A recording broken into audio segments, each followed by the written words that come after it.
There you go, Wallace. There you go, man. That's the way you do it, Wallace. Get it together. That's the way you do it, Wallace. Right. There you go. Right there. All right. Yeah. There you go. Yeah. From now on, Yes, that's how I want to come in the After Dark, Wallace. Feeling like a boss. Yes. On some Disney type shit. Disney. That's what I want. Yeah, you gotta say it with that extra D. With Disney. Oh right, my goodness, man. Yeah. Dang. So Wallace, now look, man. Hold on. My guy.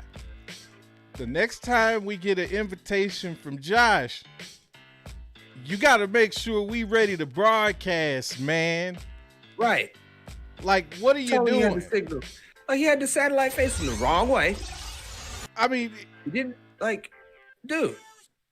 You know it goes to the left. I mean, what's really going on, Josh? What's really going on?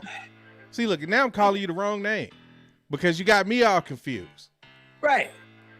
You know how that happens. Shoot, you be looking over the wrong shoulders and all types of stuff. It always happens. Right, because you ticking me off, man. Look, we cannot afford for me to have a meltdown in the middle of space.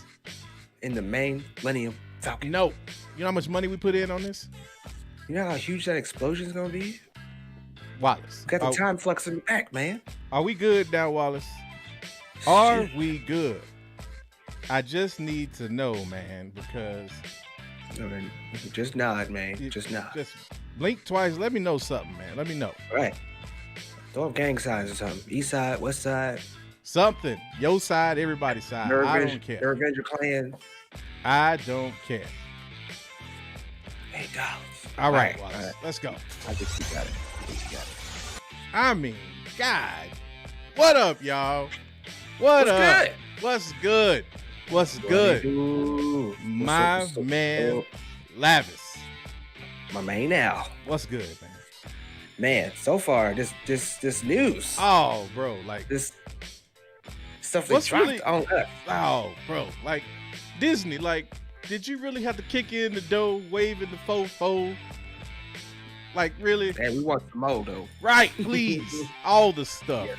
Y'all know what it is, man. After Dark. It's your boy Al. It's your boy Lavis. Thursday nights. Dinner Nerds Live. What's popping? Who do we have rocking with us tonight? Let's see. Top billing tonight, we got Tim Turner. What up, Tim Turner? Man. We got Jonathan Velasquez and the homie Ryan H up in there. What's good? Yo, what's good? Jareth Loveberry, Lord Vito, what's up? Mike Hawes, Mark Hamilton. What is good? We got up. Okay, Wallace, slow it down, dude. Oh man, it's flying. It's flying. I'm trying to tell you, man. He's looking at the stars. This is his problem. We got Star Wars talk show. Of course, the homie Josh is up in here, bigging it up. What's up? What's up, Josh? Mike Hawes, JT, what's good? What's good? Who else? We got the homie Tim. We got Park Outdoors. Yeah. Maverick Pilgrim. What's up, Mav? Maverick. Yeah, me and Mav gonna get to geek out here in a little bit. Mm-hmm. We got Legoat Breezy, Roland New, Jared Reinstein. Yeah. We got a nice little congregation tonight in this church of nerds. Yes, sir. We see you out there. Luke Skywalker, Alex G, Manuel Elliott, Ralph Dupree. Try to make it rhyme up here. Got Kendall Davis. What's up, homie? Oh man. Oh yeah. We got everybody in here tonight, man. Everybody. I'm loving it, man. The Nerd Vengers. What's up to all the Broke Vengers? All my people out there who's Frugal watching. Vengers. All Al's peoples out there. Yeah, the Frugal Vengers. All of y'all. What's good? Yeah, what's good to all of y'all? What's up, Ty? What up, Mary? I saw you in there, goofy dude. I saw you. What's up, Window? What's good, everybody? Sir, man, we have arrived. So let's get it popping. Man, look. I'm going to just go ahead and say this, all right? And this is the only time you're going to hear me say this tonight, homie. Fandom was dope.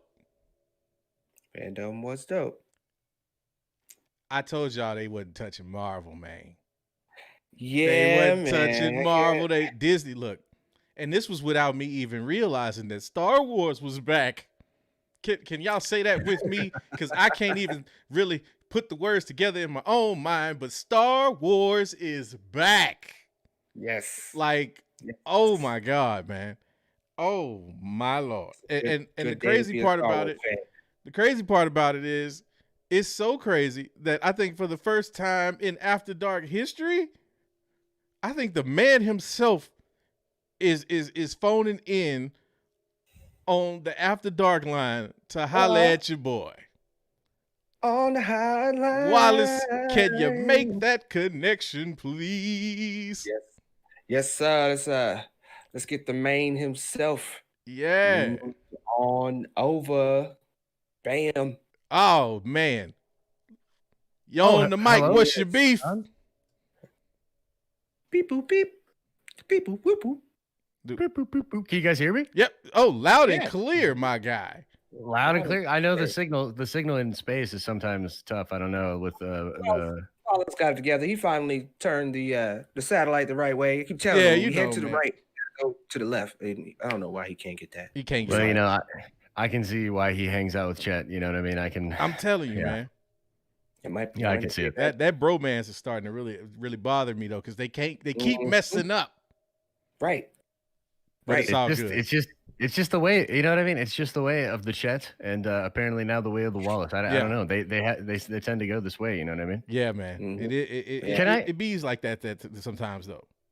It really do be like that. I'll tell you this too. I am honored to be on this show with you guys. You guys have been killing it on this show. It's been awesome to watch. I'm a fan, and I just want to say congratulations. And I'm glad that this show is as popular as it is. It's good stuff, man. That's what's good up, stuff, man. boys. We do this for the people. The people.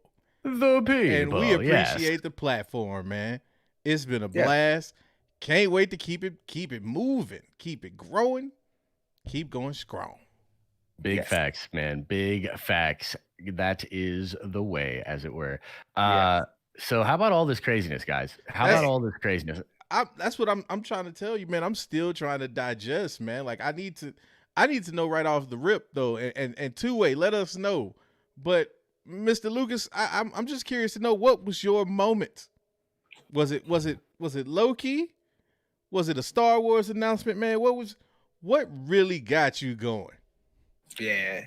Okay, two things, and I'm going to tell you, they're both probably surprise you. So, number one, the Bad Batch trailer kind of blew me. It kind of blew me away, bro. Like it that was a little too much of all the good things. Like that was like, yeah. So that one was number one, and then the other one.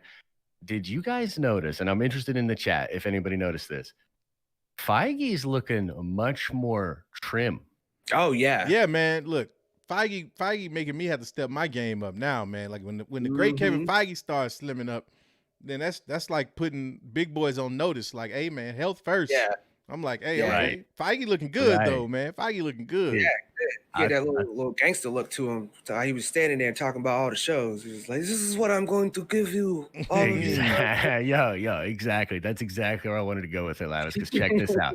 Check this out. You know me. You know what I'm always talking about, boys. You know what I mean? You got to get under that barbell. You got to get some weight on the muscles. So here's the next. Here, talk about phase 3, phase 4 of Feige. Homie's gonna start putting it on. Can you imagine a swole Kevin Feige? Hey, man, I'd love to see him star in a Marvel movie at that point. You know what I'm saying? Like World Breaker Feige. Let's just make it happen. Hey. Like, that's what I'm saying, bro. Like, what if he can roll? Like, imagine though, you know, like him rolling into meetings and stuff like that. And I mean, like, he's already the most powerful person in Hollywood.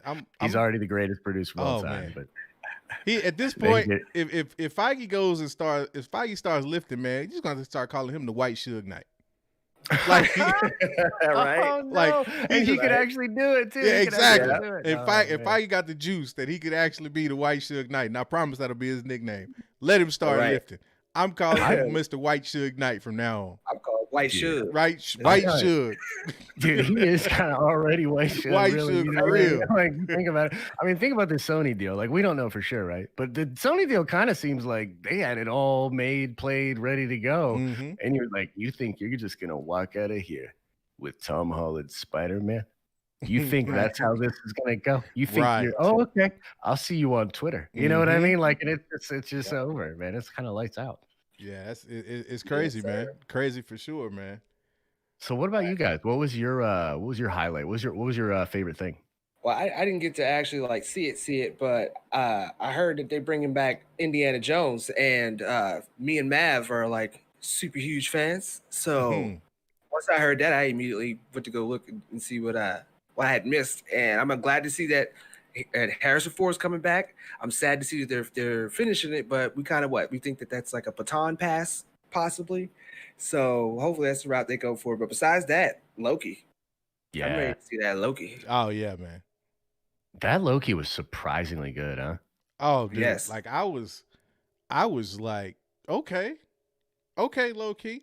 I didn't realize this was what we was gonna do with it, but I like it. I like it a lot. Like it's crazy, man.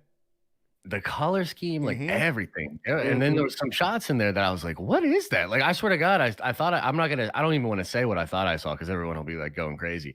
But I want to go back through those trailers because I swear I saw some really crazy like cosmic Marvel stuff too. Oh yeah, man, no doubt. I'm definitely gonna be diving into those joints, man. And I tell you what, if you cool with it, Lav, we might have to get Wallace to throw a couple of those on because I actually have not seen any of the Star Wars footage yet. Oh, man. So either. Let me see some sabers in the chat if you want to react with me and Lavis live tonight on some of those Star Wars trailers. Because I know I'm trying to see it. I'm throwing them in early because it's on a delay. So that's what's up. I'm trying to get those reactions. Al, what about you? What was your favorite thing, man? Oh, man. You gotta watch Bad Batch show, bro. Well, you gotta do me a favor. Trust me. So I'm gonna reserve my favorite until after I have seen everything. But the first look, you see it. You see it. Come on, man. We already knew it was coming, but just to hear them announce it, my man Hayden is back. Yeah. Oh, come on, man. Like, I'm not even tripping about the fact that it's maybe a year too late.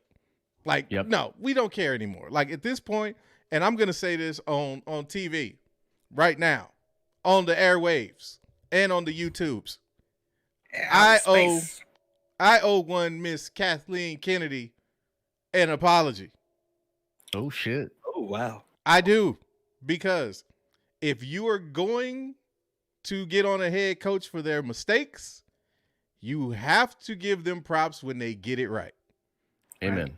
And Kathleen Kennedy, as last I checked, was still the president of Lucasfilm. And what she's put together in the last 10 months, slow clap. Yeah, pretty impressive stuff, huh? Slow clap. You can't hate on that. You can't hate on it. And it's just like the fact that we're getting such crazy content, like Acolytes, man. I don't even know. Like, yeah, let's talk about Acolytes for a second. Because can we just talk about Acolytes? Like Leslie Headland, I know very little about Leslie, right? But what was said was that she's just an incredible talent. Like that's the thing that basically everywhere I looked around, everyone was like, dude, she's just nuts. She's just great. Like, and I'm like, that's awesome. You know what I mean? But then, like, you know, the whole female led thing, like, no offense, like, I'm not like gonna boo-hoo it necessarily, but that didn't do it for me, obviously, no doubt. Right? But then, like, you give me the word, the Acolyte, and then I got to go back again and see how Kathy teed it up. But it was something like some sect of the Sith at the time of the end of the High Republic. Like, dude, like that's all the goosebumps. Man, like that's that shit where it's like, okay, I need to see this. You know, you just tell me that you got this creative talent in Leslie and she's just brilliant. And she's gonna be tackling that kind of material. Like that's the way you do it. Right. And the thing, you know, and sure enough, there'll be, you know, naysayers, there'll be people that kind of want to throw salt and don't necessarily have the most confidence in Disney, which I can understand that. But the thing you have to realize now, and the thing that people have to kind of remember to keep in mind, is this is kind of a new era, because I firmly believe Feige and Filoni's vision is what's piloting this ship. So any of this content that we're getting, the continuity, I have zero questions about, because we've seen what Filoni and Feige, or Favreau, I'm sorry, have been doing with Mando season 2. And if that doesn't put you at ease, then I mean, I don't know what else to tell you. You know what I'm saying? Like it's just gonna be incredible, man. But what about you, man? What about you, lad? What is your Star Wars? I know we haven't seen the trailer or any of the footage yet, but just off the rip, man, what's the Star Wars show that you say you would be willing to watch? To be honest, it's between 3 of them actually. I like this already. I'm curious about that Lando show. I want to see what's going to come out of that actors wise. I missed who's going to be in it. I don't know if y'all know already, but I'm curious to see about that one. The Obi-Wan Kenobi. Also, of course, am curious about which way that's going to go. Yes, sir. And you should already know this last one I'm about to say, and that's Ahsoka. I want to see that Ahsoka show. You and probably every Star Wars fan. Man, look, there's just so much, and it's so crazy what a logo can do. Like, you see the logo, and it's all. How many videos just like do you think are gonna get made off that logo alone this weekend? I'm gonna put it on a lot of shit. Exactly. You know what I'm saying? And it's just it's gonna be incredible, man. And don't worry, Godfather, we got you. We're gonna run down here in just a bit, but we got the man on the line, so we got to show the man some love. The homie Josh, he is the Godfather. Damn it, the real one. He's the one that gave us the coordinates to even get the Millennium Falcon. Exactly, the Millennium Falcon. Hey, amen, man. No, I'm just happy to be here chatting with you all, dude. The show you guys put on is incredible, man. I honestly, it's such a cool vibe. I appreciate y'all for sure. We love it. Yeah, man, dude. So Ahsoka, going back to Ahsoka, man, what an opportunity they have. Tell me about that show to just Preach go it. there. You know, like the thing is, Ahsoka is their way into a lot of stuff that they could potentially do with the Force. I'm so excited. I would imagine that show. Here's the thing. I can't imagine that show rather not being. Dave has to be all over that. He must be heavily involved in it. And if you really think about it, we talk a lot about the Filoni verse and the production and all that he's doing.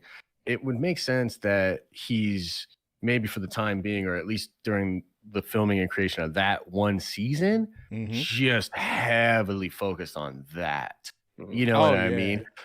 But do we think he's gonna like write it? Are him and Dave gonna write it together? You know, or him and John rather? I don't know. It's interesting, man. Him and Feige.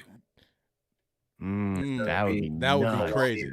I think it's gotta be Filoni and Feige, or Filoni and Favreau, one and another. But at the end of the day, it's gonna be Filoni's baby. Like Ahsoka is Filoni's baby, and he's not. I just don't see him not really being like just hands in the dirt.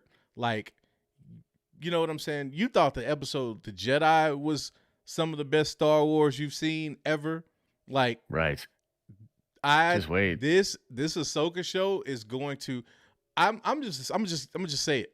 Ahsoka might be like the show that like gets that critical acclaim, like that. This is some brilliant cinema type. That's where I think Filoni's going to reach for. Is he's going to try to like show people that, you know what? No, Star Wars has depth. Star Wars can give you multi-dimensional characters with like intricate plots and all of that shit. Like, I think he's going to go for it. And so, yeah, man, Ahsoka, that's the one. Right it's there be with Obi-Wan. It's just, I mean, we just got like how many shows for Star Wars did they announce? Like, they announced 9 and they said they have 10 in development. That's what I'm. So they like I think there's officially literally 9 that have been announced. It's great. Yeah, there are 9. Think about that. That's 9 new projects aside from Mando, and we're not even a year removed from where we were with The Rise of Skywalker. How crazy is 9, that? and think about the ratio, right? 9 to 1. as far as TV or streaming to movies. Yes, Yeah. yes, and that's a definitely a question that I had for you, Josh. Is with the news that we got, do you see this as kind of the official, like, everybody pushing their chips to the middle of that streaming content table, or does the fact that Disney kind of held back from even the theatrical releases, mentioning that those would also be on streaming platforms, which I think is going to be an inevitability anyway, if I can get the word out. But how do you see that? Like the way that they announced this and the way it rolled out? It's definitely the biggest mystery to me. And I think there could be a couple of different things at play. I've thought a lot about, this might sound stupid, but it's true. I've thought a lot about the presentation since watching it. Mm-hmm. You know, in the little time that I've been off camera, right? I've just been thinking about this stuff. So I thought, and maybe it was intentional, that they spent so little time on certain things. And I'm some of it doesn't make sense to me. And I'm wondering basically what I'm wondering is how much attention is Disney paying to trends? And like, are they on another level with sort of trying to build hype and stuff where like they actually have seen in the data that it's actually, if they went hard on Shang-Chi right now, it would actually hurt them because then it's going to create this lull period. You know what I mean? Like, are they playing on this like other level? Because if you think about it, if you look at what was trending tonight, it was Fantastic Four. Well, we can look right now. I'm gonna pull it up right now. Yep. It was Fantastic Four, T'Challa are what is trending. Okay, so if you think about it, it's almost like they knew they wouldn't have a shot at trending with Black Widow. I mean, they didn't say shit about Black Widow. Bro. Right. They were like, by the way, Black Widow is still a thing. Moving right along. You know what I mean? And so it seemed like the announcements were really catered to building that trending maybe or something, because the biggest mystery to me is the fact that they didn't announce day and date. Right. And somebody told me, I think it was Adam actually said that they did announce day and date, but they announced day and date during the business portion, and that this portion with Feige was likely filmed before maybe some of the more recent moves, right? Okay. So that Warner Brothers move was made just a couple of weeks back. You know, so it technically could still happen, but there's a lot of moving pieces still that I don't fully understand here. You know what I mean? Yeah. So that's I guess my broader answer is like, I think Feige's just playing a game that's like just kind of on another level, bro. Yeah. And real quick, I'll get to Godfather's super chat. $25. The Godfather, appreciate you. Said, looks like today was a bad day to be offline. Give me the quick recap. We got you. We're about to take care of you here just a bit. Oh yeah, for sure. But yeah, man, with the streaming thing, it's the crazy part about it for me is it's like that was the big meat of the content we saw throughout the presentation that got announced. Like we got some movie stuff, but it's like the heart of what we were shown was the streaming content. And it's almost as if, you know, and it totally makes sense, and it's almost a no-brainer that Disney's like, all right, investors, here's where we're going, and this is why it's going to be so much money for us going forward. Like, this is why we've been trying to tell you this is the way to do it. But it's kind of like, you know, when Warner Brother made the announcement, you know, we were talking about it, and I had said that Disney's like basically trying to play that PR game too. And the way that they kind of just co-signed without necessarily having to co-sign it outright, like this is pure Disney right here. Like this is that 4-dimensional chess that like Josh is always talking about, because Feige's like, you know what, we're gonna do the same thing, Warner Brothers, but we don't have to like go out and announce it.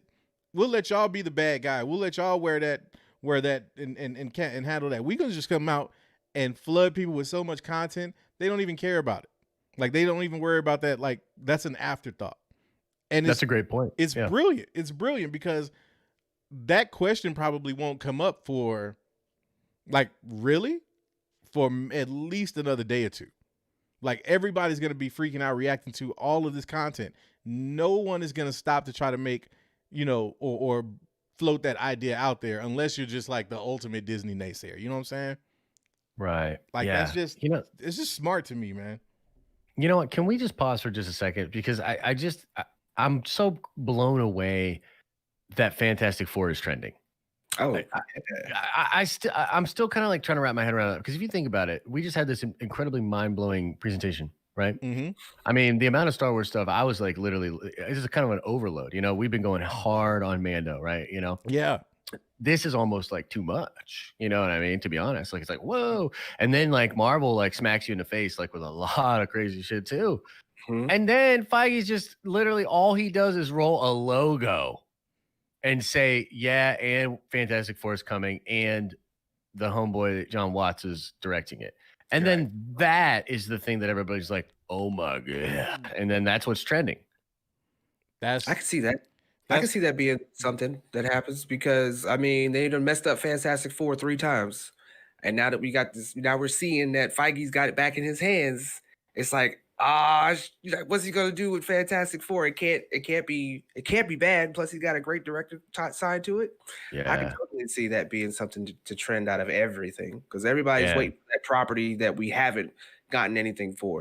We know about the Black Widows, we know about the shows now, but now that we're here in the future, it's coming sooner, than we thought about. Right. And like the next thing we're gonna hear about is X-Men, guaranteed. Right. Yeah, I can totally see that being something to trend. It's like he's able to get so much out of such a small thing. He can squeeze the hype out of like just a logo, bro. Like that's it. And I think, and two, this is sort of the last thing I'll leave you guys with, and I gotta get back to some nerd vengeance. I'm gonna have the show on while I work though. No doubt. So I want to see these reactions. But actually, there's one more thing I want to talk about after this. But actually, I just want to jump to my last thing. I'm gonna jump to ADD moment here. Do you, brother? Take your time. Take your time. ADD moment. I want to talk about Patty Jenkins doing this movie. Yeah. What do you guys think? What do you guys think about this? Does this excite you? Are you like, what do you think of it? Honestly, that's kind of one of those I'll see it when it drops kind of things. Like I'm gonna watch it regardless. Like I'm never going to totally like shun a movie because of who's writing or directing it. Like I'm gonna give it a shot. So for me, I'm really interested to see if this is what we're gonna get next. Like, is she going to be able to carry that mantle? Like that's a ton of pressure. And like it's nothing.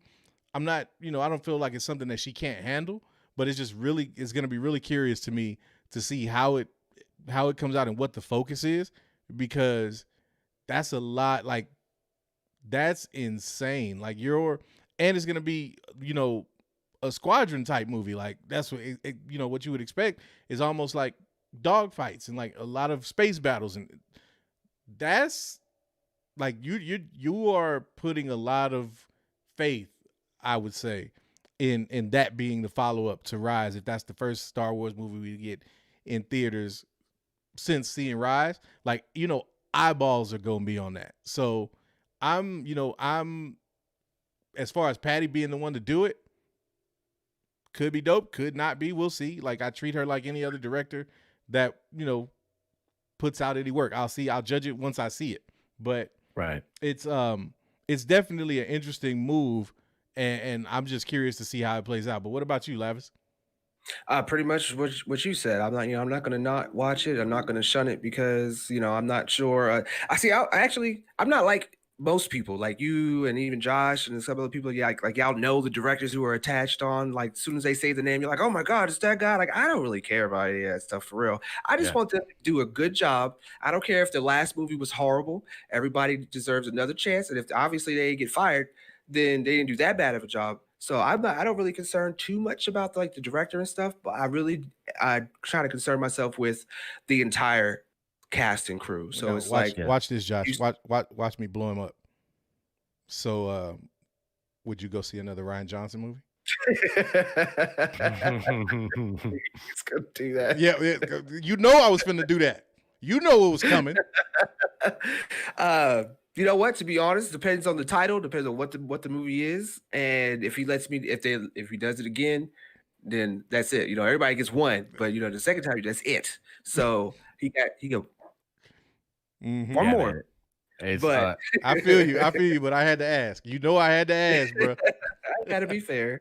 So I totally get where both of you guys are at with that for sure. I think that I'm probably the most, maybe out of the three of us, I'm the most of a Wonder Woman fan. The movie, I liked it probably the most out of all of us. Yeah, dope. Yeah, I liked Wonder Woman though, but I'm not as big on it as you are, but I liked it. Right. So like I'm like really, really excited. I actually think Patty is like really underrated. And I actually think Wonder Woman I hate to say this, but I actually think Wonder Woman 1984 is gonna end up being like a really good looking movie and probably really cool, but also like super corporate-y, and like I think it unfortunately comes out of a not the best thing that was going on at Warner Brothers, right? I think it's gonna end up being a pretty safe movie. Gotcha. But I think with this Rogue Squadron movie, if it's true that it takes place past episode 9, which I do believe, I don't know exactly why I even think that, but it also might be the Kevin Feige produced Star Wars movie. Yeah. Okay. So if it's the Kevin Feige Star Wars movie set past episode 9, then this could be setting up a lot of foundational things we might we might want to see as a fandom. And I actually think the lens of a Rogue Squadron for that type of film is pretty cool. So I actually went from being like, what possible movie could they throw at me that like I basically like that I would really like be into and want to check out that I wouldn't want to see just on Disney Plus. Is basically what I was thinking. Got you. And think about this. That's a damn good point. What you just said right there is a damn good point. Well, that's the whole thing, is like, what if all the other stuff is filling in the gaps and the movie is the first thing post 9? We know nothing about post 9. Right. But the movie is the first thing post 9. It's like they can almost recreate that magic of you know, what they do with Force Awakens in a way, right? And sort of recreate that environment. If they do that, I think Patty's the perfect director for that kind of sensibilities. I'm interested in who's writing it. I don't know if that's been mentioned yet.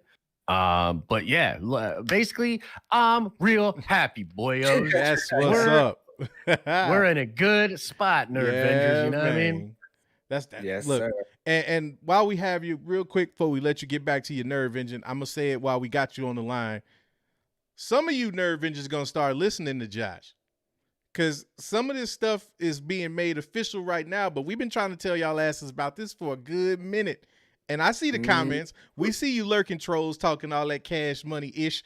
No, man, you better listen to these nerds when we start telling you some stuff. I'm just saying. Right. I'm just saying. Nerd Avengers for no reason. You know what I'm saying? Right. Look. And I appreciate that. And I appreciate that. And I see it too. And I just try not to let it get to me, because here's the thing I think that we got to try to keep in mind. Now, on the one hand, for sure, fuck y'all. We've been on this for a long, long time. But on the other hand, a lot of people come into this stuff at different times, and they don't know what's going on. They just turn on a YouTube video and they're like, who's this guy? And then all of a sudden he's saying all this crazy stuff. It's like, that can't be true or whatever.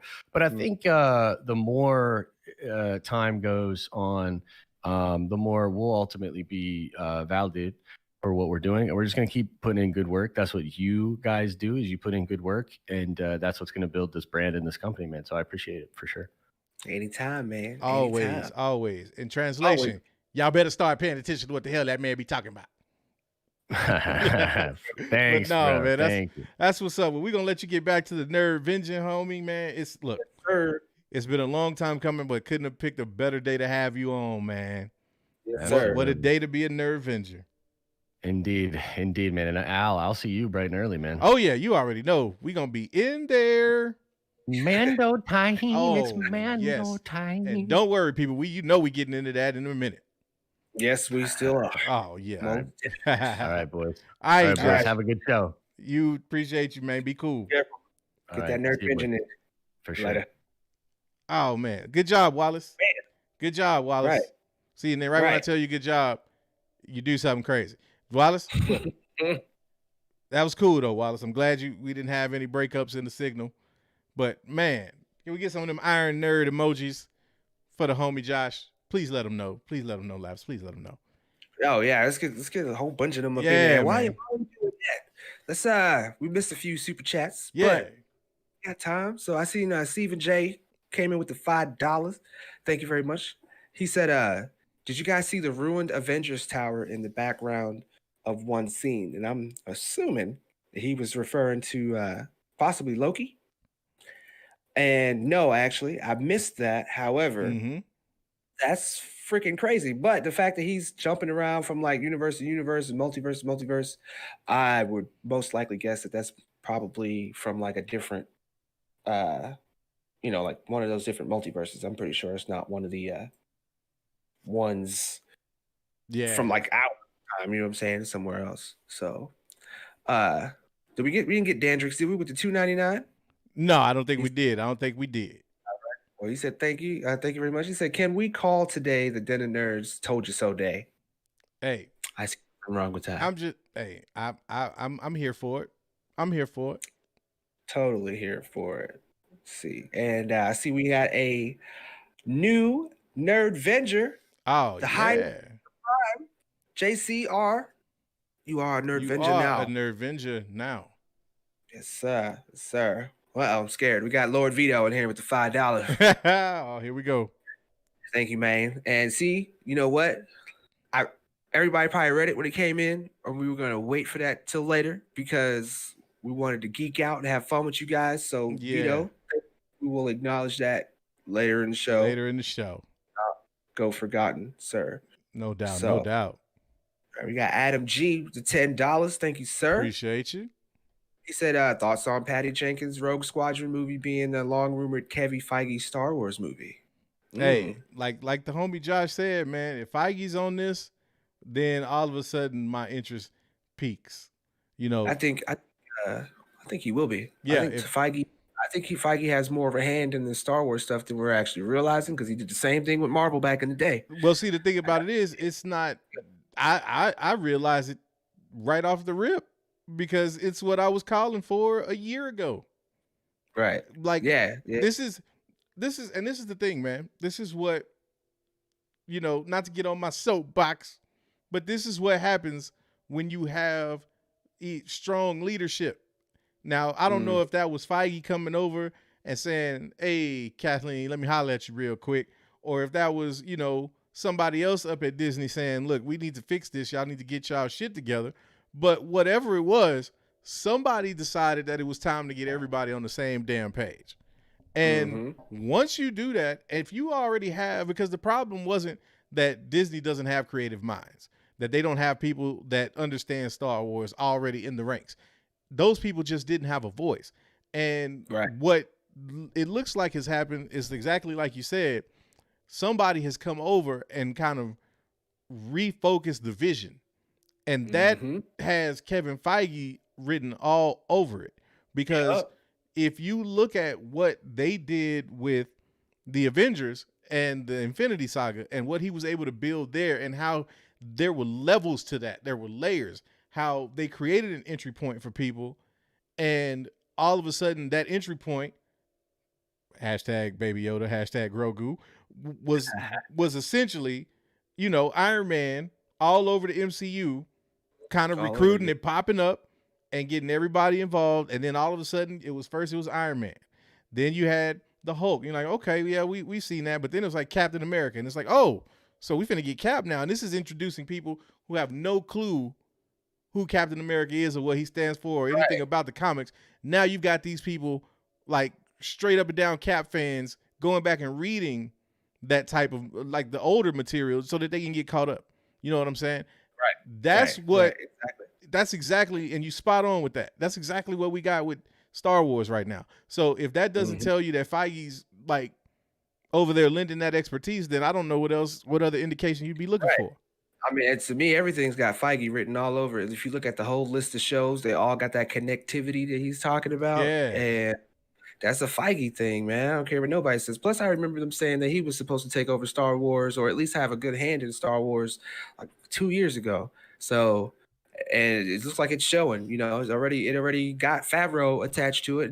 And who did he start the MCU with? Exactly. Exactly. Favreau. So And it just so Favreau happens got a tag team partner this time. That's the deal. that's exactly it. And I mean, it's brilliant. It's brilliant, man. Completely brilliant. Completely brilliant. All right. So we keep going with these super chats to get them all out of the way. So we got the Jetta Les with the $2. Thank you, sir. Appreciate you. And I like this one. He said, like that Sith, smoke that Sith, pass that Sith. That Sith. You know about passing that man. Sith. One time for my Sith Tiva lovers out there. Yes. Man. Sir. What else? We got any more before we get into this rundown? But my man Wallace, man, I already told him that he needed to up the memory in my console over here. See, that's why it shines red. You see how red I am? Because of the console right in front of me, man. Just the way it shines up. And I told him he needed to change the console light, and he needs to up this damn memory over here. It's just, it's killing me. Man, look. But I got it. I see Wallace back there trying to make an egg sandwich. We ain't got time for no food, Wallace. Get up here on these controls, man. We got things to do. We live. What are you doing? Right. What are you doing, Wallace? Don't get that on, dude. Like, no more mayo. It's nothing for him. Man, get your boy, man. That's your guy. Yeah, that's your guy. Really, I didn't even know Wallace before you. That's your man. That's your man. I hear you. You see, well, wait till we get Wallace and Mike. You gonna come on here and explain? Man, look, Wallace. You know I love you, man. It's good. Don't. It's good. It's all good, man. Look, checks in the mail, Wallace. I promise. You a lab venture now, man. Whatever, man. I got you, Wallace. Anyway, whatever, Labs. You know who name on them checks though. That's what I know. I know every dead and nerd. Yeah, but I'm the man next to the man. I get to recommend the color of the napkins in the arena. You better leave me alone. Hey, look, we on point so much. Okay, all I got to do is shave all of this. Oh, you know what? And put one of your shirts on and just start talking. I don't even got to start talking. Look, this is swag that you cannot duplicate. Don't even look. See now we talking too much. Now we talking too much fresh stuff for these people, man. Let's get into these shows before we start losing viewers in this month. Right. Look, what we want to do is, I'm thinking we just run down the list, man. And if we got a trailer for it, let's just pop it on and get with it. Yeah, most definitely. That is if Wallace can get the video feed up and working. Like, you think that is that too much to ask, Wallace? Can you handle just work on that? Working on that right now. That you got that fish. And Christina Iglesias, you a Nerd Avenger now. You are a Nerd Avenger now. All right, Wallace. You said you can get us. All right, cool. So then, tell me this. What's the list? Let's go ahead and start talking about these shows. All right, so for me, I'd like to start off with the Droid Story, because just the name of that is it's something different, because you know what I'm saying, like, they don't really ever give the droids any kind of for real play. They always getting banged up, beat up, blown up. And yes, Godfather, you talking about your $25 recap, you about to get it the entire show, so just comb your beard. Your beard. We ain't trying to hear that. Okay, just relax. We got you. Okay, but I'm not sure if they were Nerd Avengers. So impatient. Especially this particular Nerd Avenger. You know, I don't know. Got to keep an eye on him. But you know what? Matter of fact, there is one thing I will have to agree with Godfather. What's that? You know, we was geeking out on it. I think this is what got us starting off a little bit, but we got to cover this MCU first. Okay. For real. I'll kind of let's bust out some of these movies real quick, because we already know about Black Widow. Yep. And to me, I know Josh was like, he didn't give us nothing for Black Widow because, man, it's coming out May 5th, and what don't we know about that already? We actually know too much, because now we know that there's a few characters that's about to be on Hawkeye, and we have no idea about nothing. Yeah. When it comes to those types of shows, so we don't no idea what's going on in the Black Widow movie, other than the few trailers that we got that they already popped out. So I mean, I don't even think anybody even want to dive into Black Widow. Nobody wants to dive into Black Widow. Nah, we already know what that is, man. We already know what that is. we got my main Feige saying it correctly, I guess. We got Shang-Chi. Oh yeah. And the Legend of the Rings. Okay, so what we do know about that's supposed to be what taking place during that little 5-year snap. Mm-hmm. And of course, we're gonna get a lot of little Fight Club vibes in that. Yeah. So it's supposed to be a martial arts tournament. Yeah, and then we get the introduction of the 10 rings actually officially. Right. And to me, I'm like glad for that because what was it, Iron Man 3 with the Mandarin? Oh yeah, man. And how, man. Like that was a little disappointing. Still trying to forget. Right. So I like to see how that goes with Shang-Chi. I will admit, when it comes to Shang-Chi, I am only here for Fing Fang Foom. Right. I want to see this dragon on a live action show. I have to see this. And we already kind of seen how they did that dragon on Mando. So I want to see if they're gonna like take the 100% real live approach with Fing Fang Foom. Yes, I want to see it. I'm also curious if they're going to use Shang-Chi in some kind of way to redo and rebrand Iron Fist. Yeah, because I heard rumored he's supposed to be in it. That would be interesting to see. Yep, a lot of mutants that are supposed to be in it. So I see some of y'all here in the chat, like Anthony said, I want my Iron Fist done right. Well, I think this could be a opportunity to see see my man Iron Fist show up and actually, hold it down. So I'm excited for that. I'm still gonna go see it. You know what I'm saying? So, and I'm also curious if it's gonna come out in theaters because, like Black Widow is, you didn't say nothing about it coming out streaming. It's still coming out in the movies. So I think they're going to be on their normal MCU Avengers kick. And they might save some things. Yeah, it just might. Then after that, we got the Eternals. Yep. So that's another one that a good one. I think is highly anticipated. I'm not too familiar, other than the little information that they've given us over time about what the Eternals is about to be about. But I think mostly everybody is more interested in the Black Knight. Yeah. Because we want to see what kind of role he's going to play in the future of the MCU, because he is also an Avenger.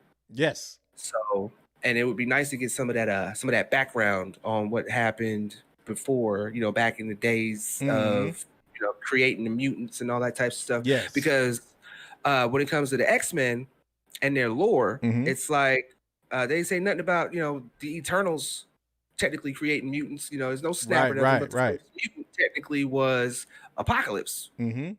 So that's back in the Egyptian days and everything. So I wonder if they're going to actually try to branch off of the fully and get the X-Men and all that types of stuff going from there, because who knows, the Eternals could end with two post-credit scenes to where we get what happens in the future and after all the stuff goes on with them in their initial story, and then the next post-credit could be them tying in a little bit of Apocalypse in there in the end and showing the little logo for the X-Men. Yeah, and I think that would get people pretty hype, man. I mean, I'm kind of in the same boat. Like, I'm not too big on or familiar with the Eternals, but I am definitely curious to see how that rolls out and how they play that in terms of building the rest of the MCU and kind of laying the foundation for all the rest of the stuff that's coming.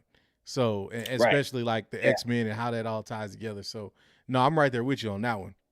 Right, for sure. And Nelson Ciron, he's a nerd. You are a nerd venger now.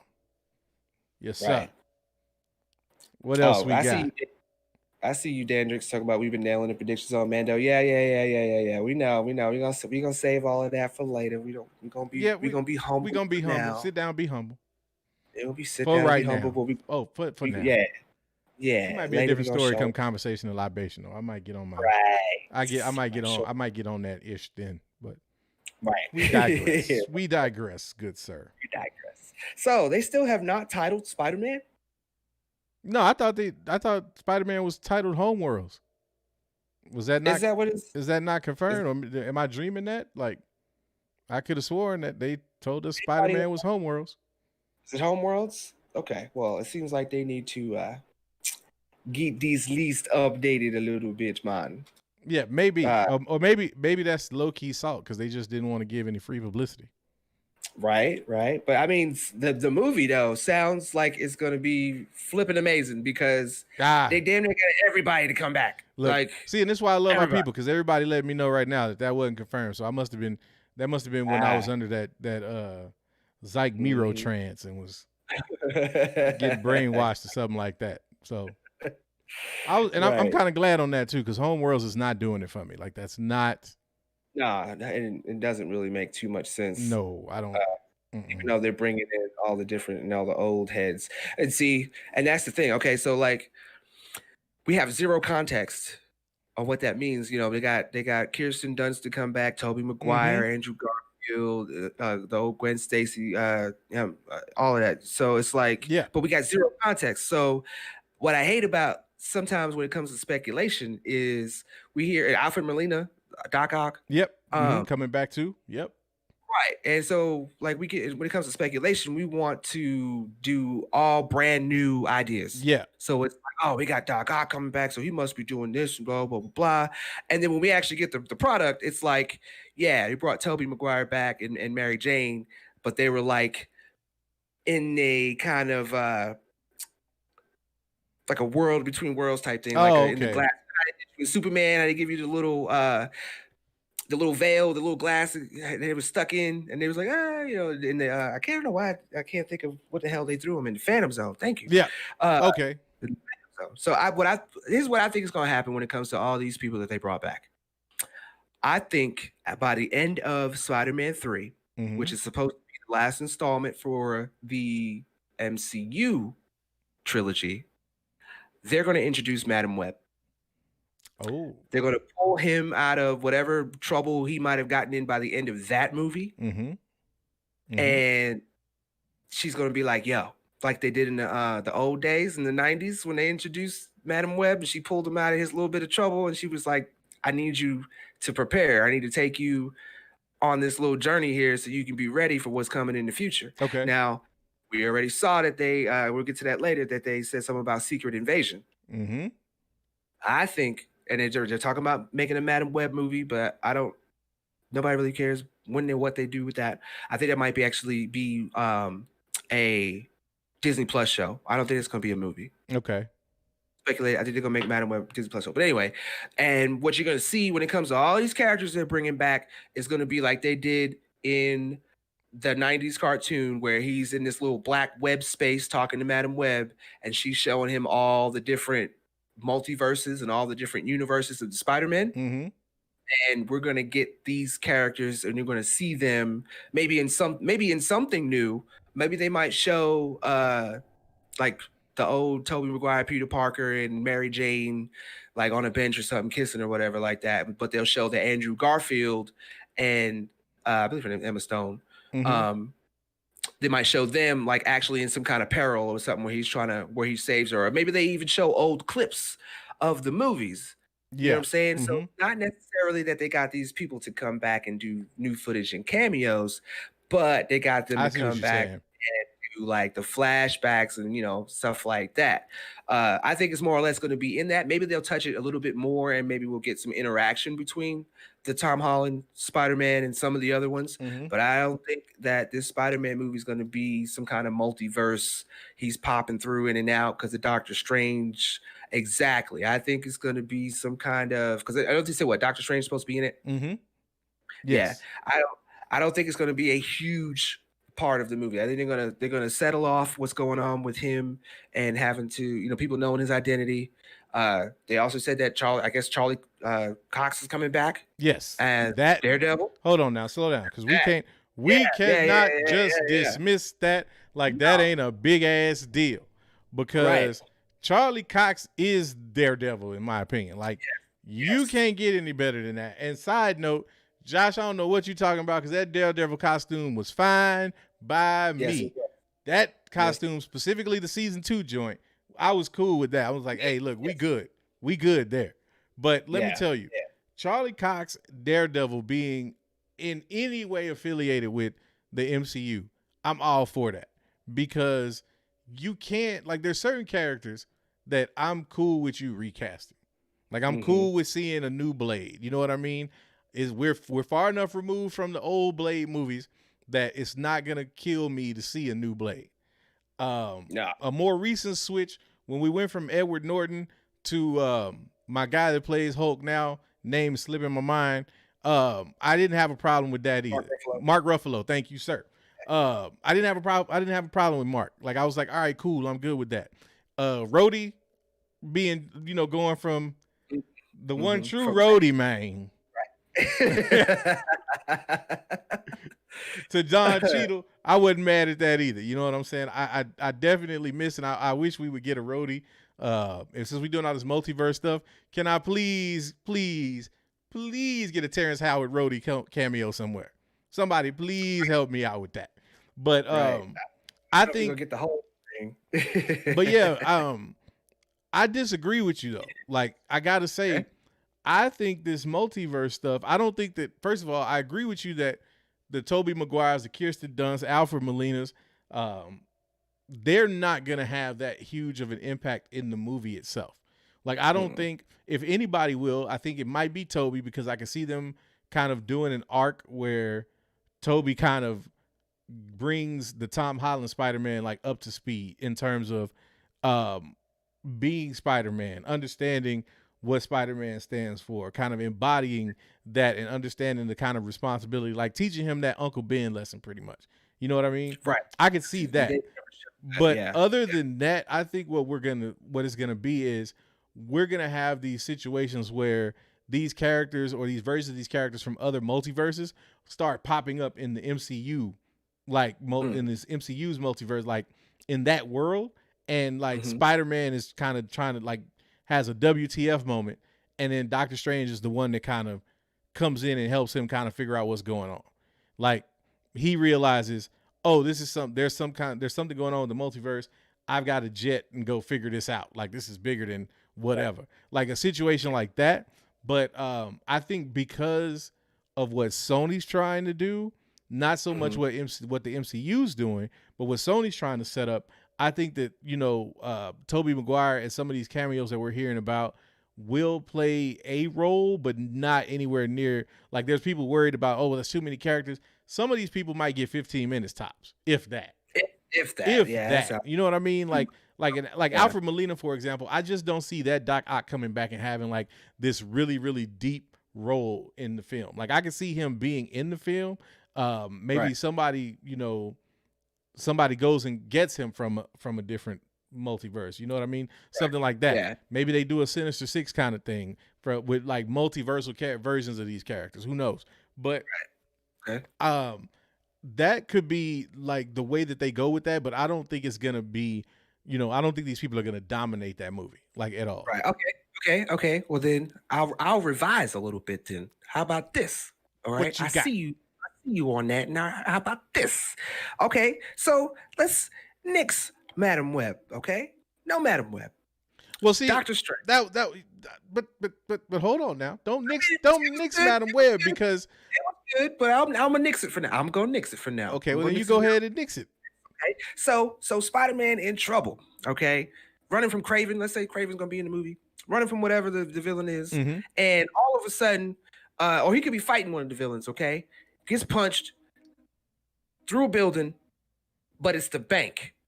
And there's Tobey Maguire Spider-Man fighting Alfred Molina, Doc Ock, like he did in the old movie. Yes. And all of a sudden, here's Tom Holland popping up like, whoa, what the heck just happened? Yes. And there's Tobey Maguire turning around like, hey, kid, there's another spot. Like, what's going on? And then, that's that cameo for there. Then all of a sudden, he gets hit with a money bag. Boom. And he ends up over at the tower. I see what you're saying. Yeah, I still think it's gonna be even deeper than that, though. I just think it would be. I think because I don't think, to me, that would be it. I would be disappointed if that's all it was for. And the reason like that, and the reason I say that is because, and I get it. I get it because it's social media and it's us. We're the ones putting the hype on it. We're the ones, blowing this out, potentially out of proportion. But I would be low key disappointed if like you hyped this up that all these characters are coming in and those are the type of flashes we get, because you could have CGI'd that. Like you could have, you know what I mean? I'm giving you brief things, but yeah, no. I get where you're coming from, but I still feel like that to me is like a cheap draw, and I don't see I don't think Feige and the MCU have had to go the cheap draw route at all yet, and I don't think they will have to for quite some time. Anything that Feige does, it has some sort of significance and some sort of real impact. So bringing them in just for something like that in passing, I don't think would be enough of an impact. You bring them in and you have somebody where maybe, if Craven is the bad guy, for example, or whoever you want to call it. If you want to bring somebody in and maybe they introduce like a Norman Osborn and he, is aware of the multiverse on some level or something like that, and they have some technology to bring where they bring together like the Sinister Six, but they're from different Spider-Verses. So it's like all of these, like we get Alfred Molina's Doc Ock, but we get, like the Rhino from the Andrew Molina and you know what I'm saying? And something like that to where those characters are, and they might only be around for that one movie, or they may go back to their own, universe where they'll, have whatever they have with Tobey Maguire Spider-Man if they do another, if they reboot that with Sony. But I think the reason I said don't throw away the Madam Web idea is because you can still do exactly what you're talking about with Madam Web, but that might be a Sony thing specifically. Like Sony may say, we're going to do that and we're going to bring, Tom Holland in, and that'll be how Sony explains their Spider-Verse. Because if you do the Madam Web thing, then you can go totally into the cartoon and basically just adapt and give us, and look, let me tell you right now. Yes, sir. If they do it like they did in the cartoon, bro. Hey, that cartoon was especially that little stint right there, series. Yes.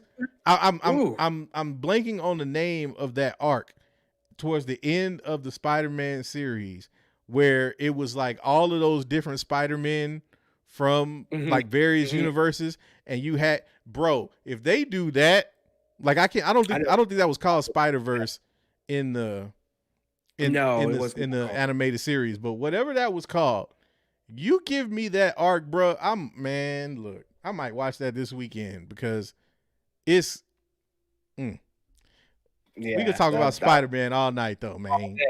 All day, all night. You know how we are about Peter Parker, man. Yeah, let's go geek out about that now. Gonna get that out of the way. Yeah, man. Next, we got Thor: Love and Thunder. That movie right there is, I don't know. I'm up and down on that because all the other changes that they got going on, how they moved multiverse and stuff like that. But of course, I think it's going to be a great movie. And we got, I believe, Chris Pratt's supposed to be in it for a moment there. They're bringing in Valkyrie. You got Natalie Portman back, and she is supposed to be the new Thor, like Lady Thor in a way. But she says in her interviews and stuff that her powers are going to be different from Thor's in a way that they kind of complement his. Okay. And as far as the character goes for Jane Foster, I think they're going to probably try to find a way to adapt and roll all of her different roles that she had in this. And you know what? Nobody's even talking about it at this point, especially since they moved a lot of these multiversal stuff, and we're finding out that Spider-Man really particularly is one of the ones that's actually going to be affected by it. Nobody thinking about the fact that this could extend all the way out to wherever the heck they go out in space, to where the multiverse could be messed up out there too, and we could get different of see a different kind of Thor from both ends, between her being Jane Foster and Chris Hemsworth's Thor. But besides that, the whole role of Jane Foster after she is through with her arc with the whole cancer thing and her becoming Jane Foster, she actually gets resurrected or brought back by Odin and Thor. So that's probably why they won't kill her. But I think that they're going to give her the powers that she gets when she becomes Valkyrie. She becomes like the main Valkyrie, and she gets a power. She gets I can't. It's some Norse name, but she gets Yeah. whatever that can turn into anything that she needs it to be, wings and all types of stuff, a staff. I think her powers are going to more or less go that way. Yeah, I got you. By at least the end of the movie. I don't think they're going to do that the entire movie. Somehow she's going to get her the hammer and become Jane Foster Thor. Mm-hmm. But by the end of the movie, her powers are going to be Valkyries, and then that's what her character is going to be. But I don't know. I'd like to see where they're going to go with that. What do you think about Thor: Love and Thunder? I am at this point for a lot of these. First of all, I loved Ragnarok, right? I loved the turn or the transition into Thor being more, comical.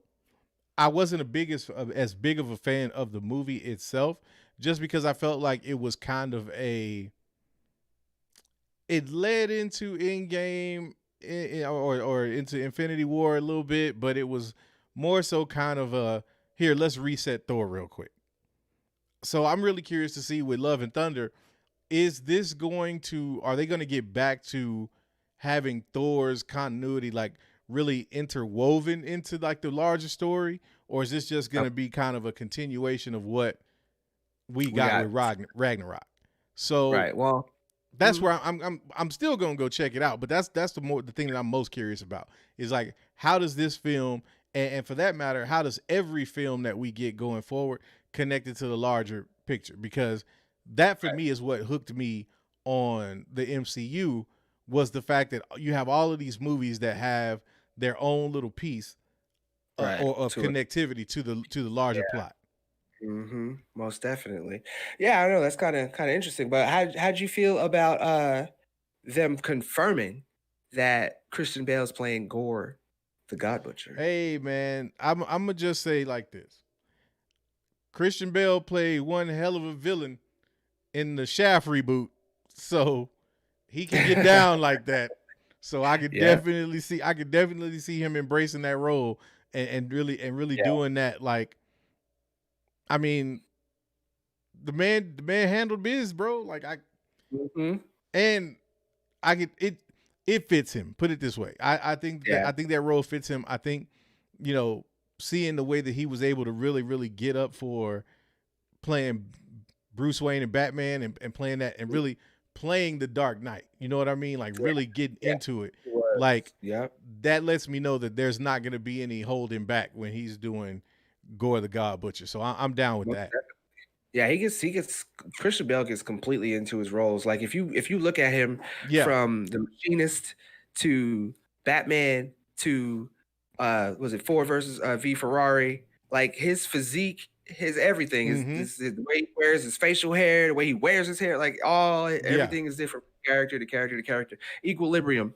I think to me, I think Equilibrium is the reason why they even got him for Batman in the first place, because I thought that the way he played just that character, like it's not even a big character, but that movie period, his portrayal of that, right? Shoot, my man Christian Bale, he knows what to do. He's about that life. That's what up. I'm excited for that. And then for the last movie, finally, we got, of course, Doctor Strange in the Multiverse of Madness. Yeah. So everybody's waiting for that but it seems like now, instead of it being something that is going to kick off, besides, or at least it was close. You know what I'm saying? Like it was WandaVision messes it up, and then Doctor Strange fixes it. But it was like the very next movie after Black Widow. Right. Now it's like Wanda messes it up, and then we go through Shang-Chi, Eternals, even the Spider-Man movie, and I think we get Thor right before we get Doctor Strange. Gotcha. Yeah. So and then we get all which we're about to get into, the little television series that are coming out. They're also going to be affected by it, because they're coming out the way it looks like. It seems like they're doing WandaVision, Falcon, and Loki like back to back to back. Right. Right after one is over, you get the next one. After that one's over, you get the next one. So I'm really kind of excited to see how they have all three of these shows kind of roll into each other and show the effects starting from WandaVision all the way through down to Miss Marvel, the Hawkeye, Moon Knight, She-Hulk. Like I'm pretty sure. I'm not sure when they're going to start dropping Moon Knight and She-Hulk, because they just kind of started getting all this stuff together for that. I don't even think they started filming yet. So they may resolve the multiversal issues before they get to places like Moon Knight and She-Hulk. But I'm pretty sure even if they do, somehow that's going to play some kind of role into why we got Moon Knight. You know what I'm saying? Or why we got some of these other characters coming out. But they got my man. Oh man, I'm so spacing on this. This is what happens when you nerd venge all day. All day, yeah, man. It's rough. It's calm rough. down. Whew.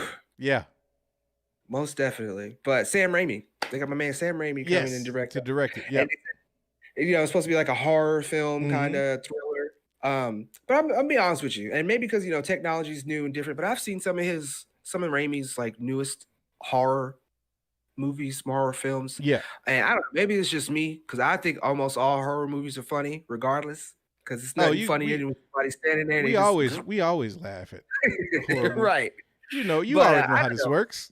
You already know how this that works. last movie that he came out with, I will give 700 points to anybody in the two-way that can tell me what the name of his last horror film that he came out with was. I think it was like three names to that title. But that movie, man, especially was supposed to be like a for real. They was bigging it up. Oh, you're gonna be scared. That's like every horror movie for me for like the last like 15 years, bro.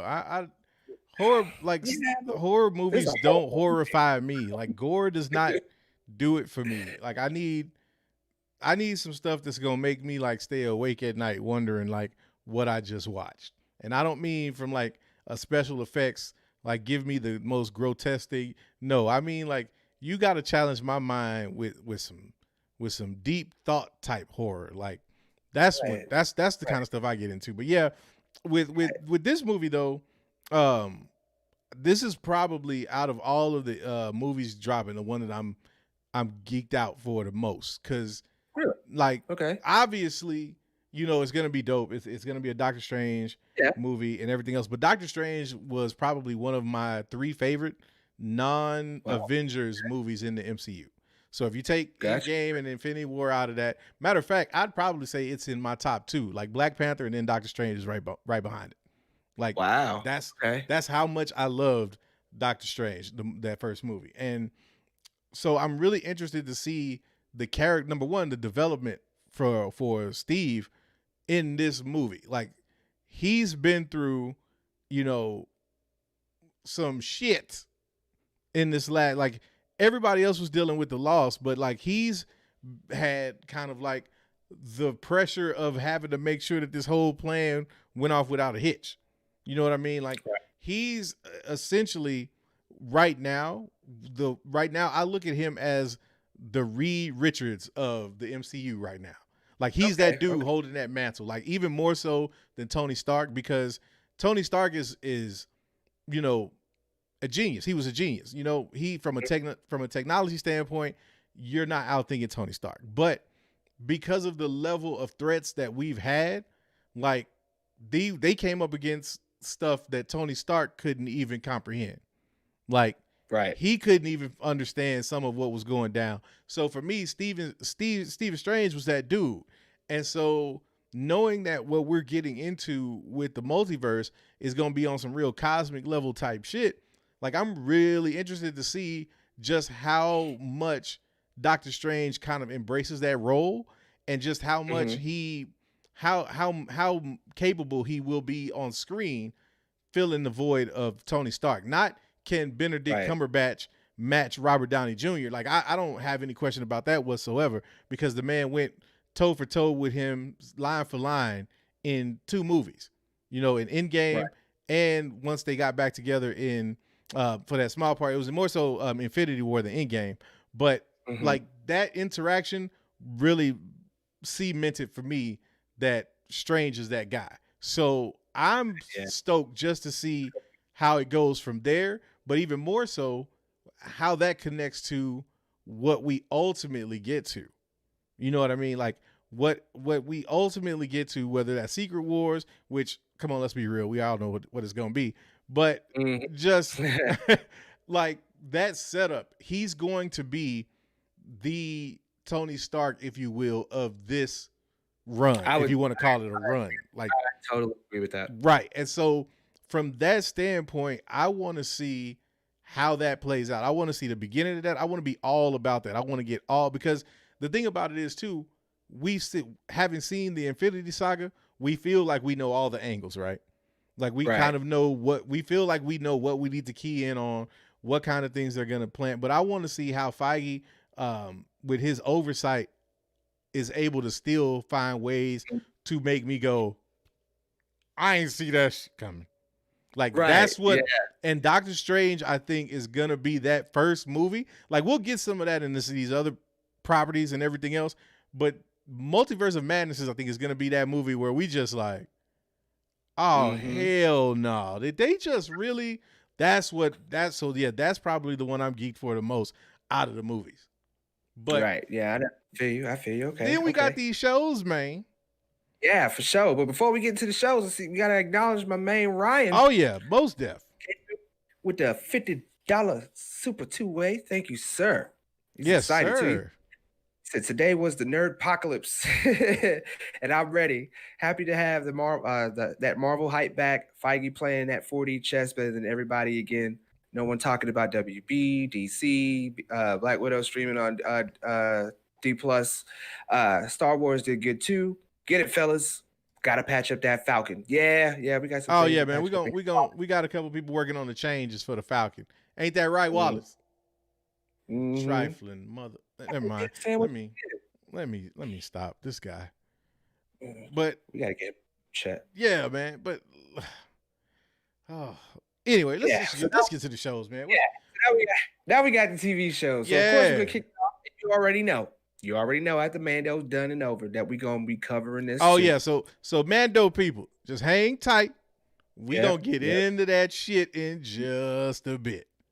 Yeah, but WandaVision. WandaVision, they dropped a new trailer today, and it gives a little more insight but at the same time, it still drives the same point that we're expecting from it, is the fact that Wanda is about to have she already kind of had a severe breakdown already, because if you see in the beginning of it where it's all black and white and all that color, that's already showing you that whatever the heck happened with her in her mind, it's there. Yeah. And then as it starts to get color and bright and vibrant, people are like, I don't know who the heck I am, what I'm doing here, and none of that stuff. So it's like, but it seems the way I keep looking at it is like, okay, so Wanda is of course the one covering it, causing, and people seem to interact with her like they're supposed to. But it seems to me like Vision is the one that snaps out of it every time. Yeah. They did that one, and I loved seeing that on screen, even for the trailer, how they had them in their old school costume. But you see Vision walking around looking at everything. They even showed a little trailer where he like unfreezes somebody who's sitting in the car. I think it's old girl that actually trained her in the comics, who trains Wanda in the comics to use her powers. Okay. I forget her name. But he unfreezes her. And it seems like, again, like I said, he's wearing his normal regular Vision garb. Right. So nobody knows what's going on. So it feels like Wanda might be messing it up, but Vision somehow, I think in some way he still is managed to contain it. Yeah. But probably by the end of it, we'll see that, no, you ain't containing everything that she did, period. Oh yeah. No, this is one of those. This is one of those shows, bro, that like, I don't know if we ready for it yet. Like we know what's coming, but I think this is gonna be, because again, Wanda is supposed to play a big role in Multiverse of Madness. And so this is kind of the precursor to that. And I'm like, okay, this might just be like way beyond anybody's expectations right now, because we're focusing on, the whole throwback element and all that. But at the end of the day, there's going to be a story and groundwork laid for what this next phase or next era of the MCU is going to look like. Right. Like if you think about it, this is the first kind of post Infinity War piece of content. Yep. So this is going to set the table, and it's, to me, I'm really curious. It's interesting to me that WandaVision is ending up, whether you want to say that's because of, decisions that had to be made because of the big C of 2020, or if it's just, them kind of re-strategizing. It's interesting to me in either facet that WandaVision is the show to kick it off.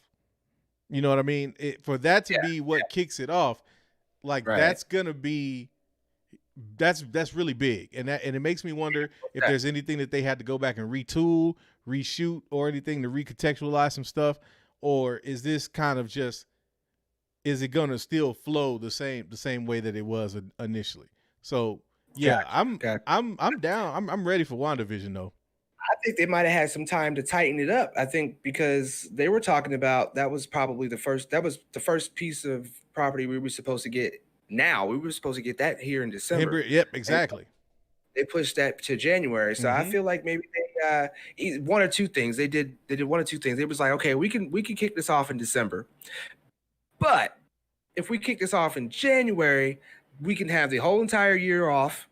We'll be able to get all of our stuff, our ducks in a row. We ain't got to worry about nothing or even trying to please the fans too much. We'll drop this on them now in December with this Disney, report and stuff.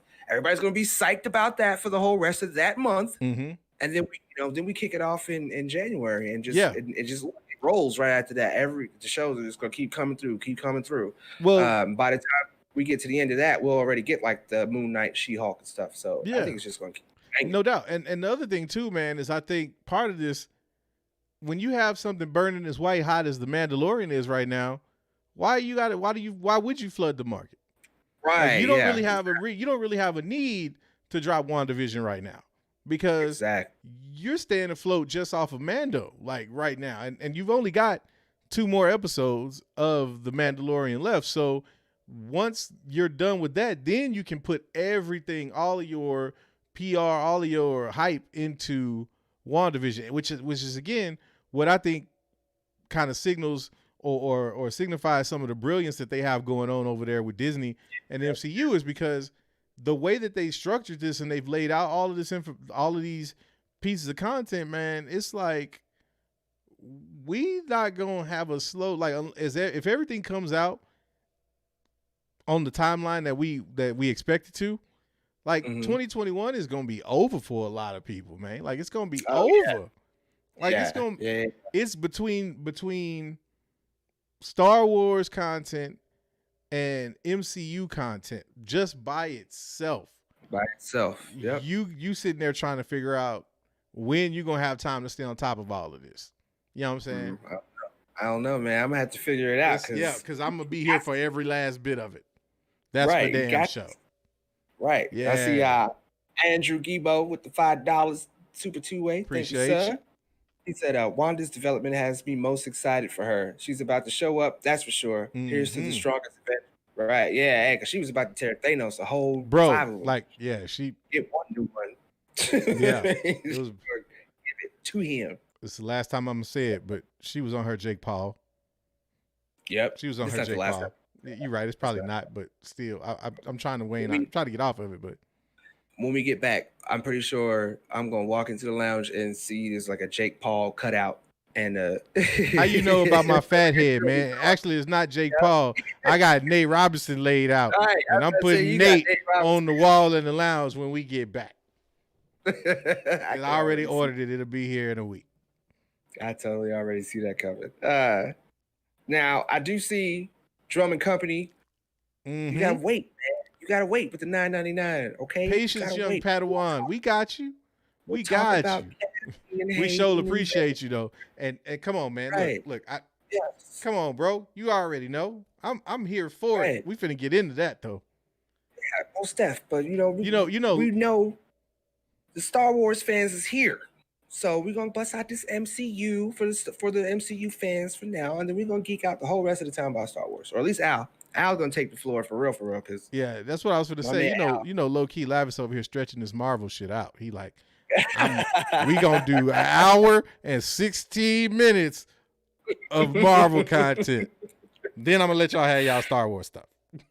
Right, I gotta get my airtime. There you go, man. Look, you see, I'm just sitting back loving it, man. I'm like, dude, you home, boy. I am not mad. I know. Shoot. Plus, you're interested in this too. Oh, come on. Stop playing. But of course, next, after all that, and which is going to be interesting to see for me, because again, this is supposed to be like a regular show. I don't know if it's just happening. And when I say regular show, I mean it's like nothing multiversal or anything like that. But the Falcon and Winter Soldier. So this in the timeline, I guess technically, even though the show comes after WandaVision, you can technically look at this in the timeline happening after Endgame. Yeah. Because, now he's kind of got to live up to the shield. He's got to kind of outfox the U.S. agent and all of them coming after him. This is a show that could possibly introduce the Thunderbolts. They could introduce all of them. They got Zemo in there, and I don't know. It's so far still we kind of got to go off of the rumors. Yeah, and actually we kind of slacking because I know there's trailers for WandaVision and the Falcon. Oh, of course. Well, let's do it. Let's do it like this. Let's put it to the people.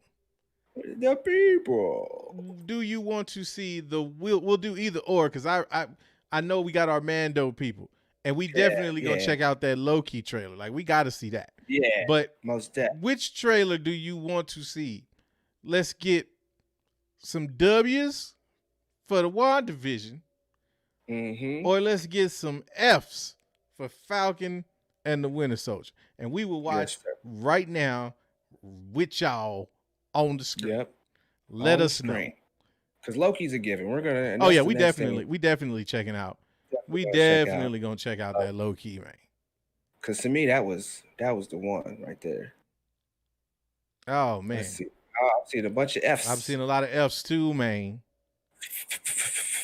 Yeah, that Falcon and Winter Soldier trailer though, that was hot. Like, WandaVision's nice. Well, that's the thing though. I haven't seen either one of them. Not the new one. Really? Okay. Well, I'll tell you about the new WandaVision trailer. To me, I think it's because they're giving us more of the context of things are going to get messed up.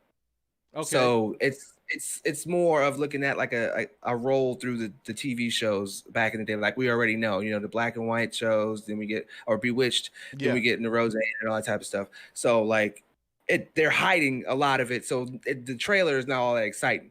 But the Falcon and Winter Soldier trailer. Man, listen. Well, that makes me want to say, Laura Powell, you a nerd venger now, because you are. Well, you know what, man? You know what I say? I say we run it then, man. Yeah, let's run that Falcon. Let's run that Falcon and Winter Soldier, man. Right. Hold on, Wallace. Wallace, you gonna take care of us, Wallace? You got it. Can you handle it, Wallace? All right, cool. Stay out. We good? Dude, let's see. We only bring so much food with us, man. You know what I'm saying? Like, he be over there all the potato chips. I'm trying to tell you, man. You know I like the Ruffles. Golly. Dude. Tell you, man. See, this is why they put Chet in the cage. Oh man, look. And then Wallace, why you got Lavis looking like that, bro? Lavis ain't that small, man. I don't know if he's trying to say I'm small. Get it together, Lavis. Get it together. Tell your homeboy to fix his stuff. Yeah, you tell him. We'll deal with you. We'll deal with you. Yeah, we'll do that after dark. Right, after dark. Let's roll it, man. Let's roll this. Yeah. All that beautiful Falcon footage. Yeah. The legacy of that shield is complicated.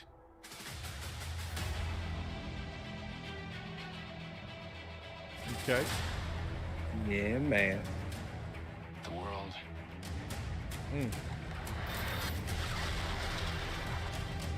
It's upside down. Hey. So girl play Infant's Nest. Okay. People need something to get behind.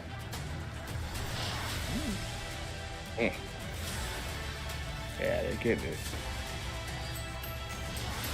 They need the symbol. Oh. We're going drumline with it. Yeah, we are. So what's our plan? At least they make up by the end of it. Right. They hate each other. So no Hey.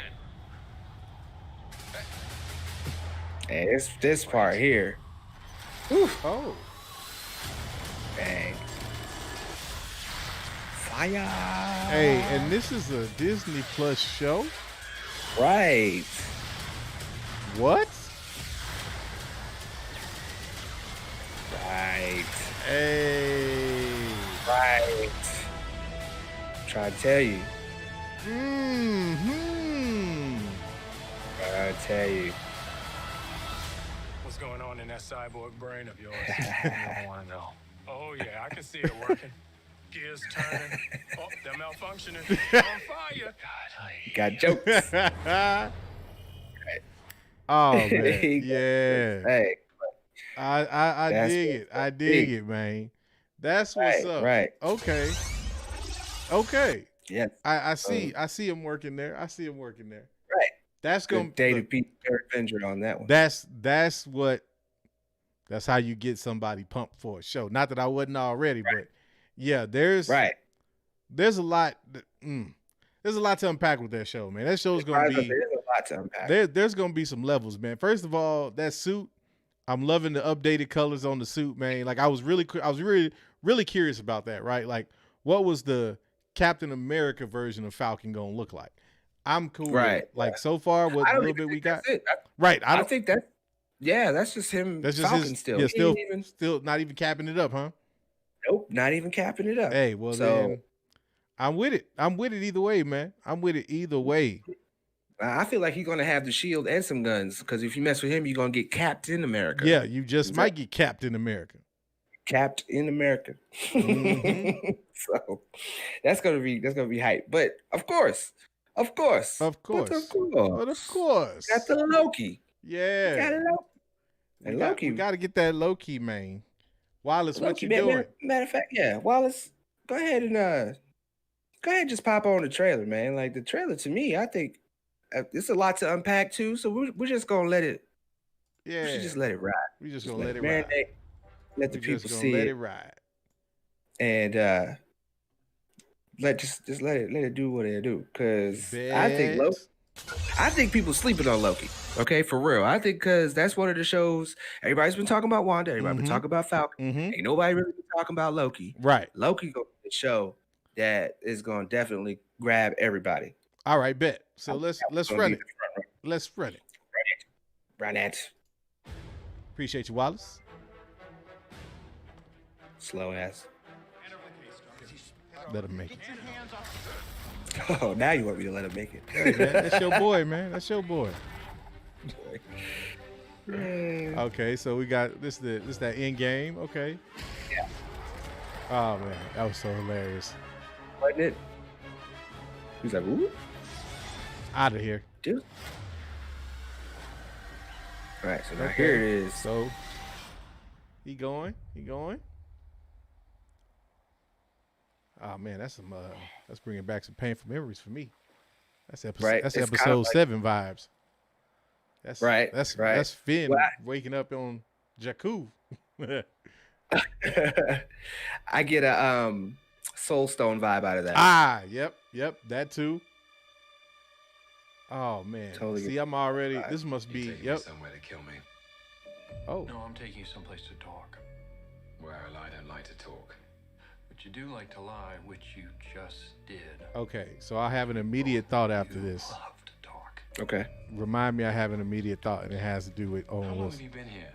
I figured it did because It's hard to say. as soon as I seen him, Time passes differently. I had an immediate thought. So I'd like to hear what your immediate thought was. It has to do with another role that he could play wearing that same outfit, that same look. Okay. Just curl the hair a little bit more. Okay. Yeah, I'll remind you. Glorious.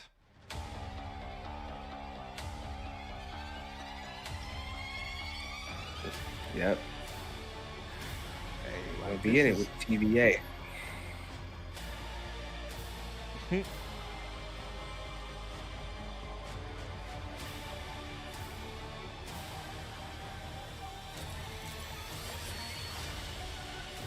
Oh. Mm-hmm. Oh, wait a minute. Yeah, they get into it. Wait a minute. Like,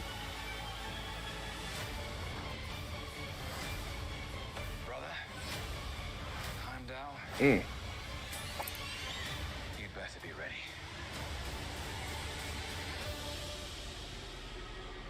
And then apparently they just like having their Marvel characters jump out of planes. Right. But hold on, man. Like, I got so many questions. May be able to answer. Maybe. Come on. What did you expect? Okay. Just Okay. Oh, Loki man. get in trouble like always. Like always, man. Loki gonna be about. So what's your immediate thought when you saw Owen Wilson? What'd you get? What you got? Why? And I know I might get flamed for it, but why did I immediately think Lifetime special, the Lifetime movie, the Alex Trebek story? Like, time out. Don't play with me, because that man looked just like he could play Alex Trebek. Like, don't play with. That's immediately what I thought about. Was like, why my man look like, I swear, like uncanny. Like, he could straight up play that role, bro. And that's not even trying to be funny. Like, he could play that role, like, for real, for real. Yeah, nah, that was immediately the first thing I thought about. I was like, damn, that's uncanny. Like, that's hilarious. That's straight up uncanny. Like, it was. Somebody's gonna meme that and be like, I'm gonna tell my grandchildren this was Alex Trebek.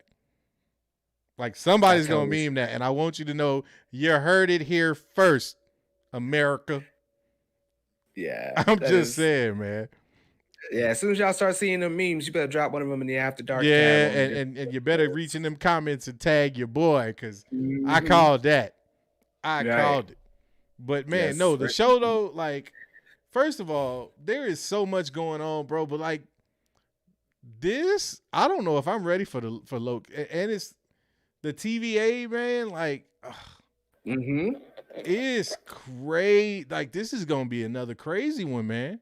I'm trying to tell you. And you know, when they had him in the handcuffs and in the cell and all that stuff, I got real strong Riddick vibes. Yes. Real strong Escape from Butcher Bay. I don't know if anybody's ever played that game too, but like Pitch Black movies, I got real strong vibes off that. So I'm definitely going to check out Loki, because I love Riddick. The Riddick movies. I've seen all of them. I've even seen the side. I played the game, and I've seen the little side cartoon that they got for it. I've seen all of it. I got 2 or 3 of their movies. I don't got them all. One of them's pirate. So I don't know where that is, because it's a DVD either. So. Man. But yeah, that's Loki. Yeah, I get strong vibes. Loki is it, man. Loki of the shows, I think Loki's the one. I think it's going to be backwards. Like, it's going to be Loki, Falcon, WandaVision. And I'm not saying that WandaVision isn't going to be good in its own right.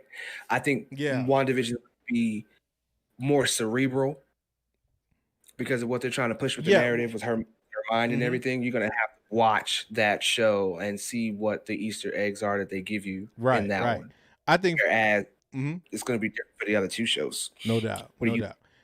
For my money, I would go, if I had to predict, I'd say Loki, WandaVision, and then Falcon and Winter Soldier. And I'm like you, really? Man, because unless we get some crazy revelation in Falcon and Winter Soldier, I think we will. I don't know if it's gonna have as much significance as what we would find out in the Loki series or in WandaVision though. Now, okay, well, leave it to Kevin Feige to make it so. Right. You know what I'm saying? Right. Like, we over here putting all of this stock into these 2 and into Loki and WandaVision, but we find out She-Hulk and Hawkeye are really the 2 shows that you really need to watch to understand what's going on. It's just like Feige to do something like that, but I think of these 3 shows, I think not from an entertainment standpoint, but from a plot significance standpoint, I think Falcon and the Winter Soldier will be third in that.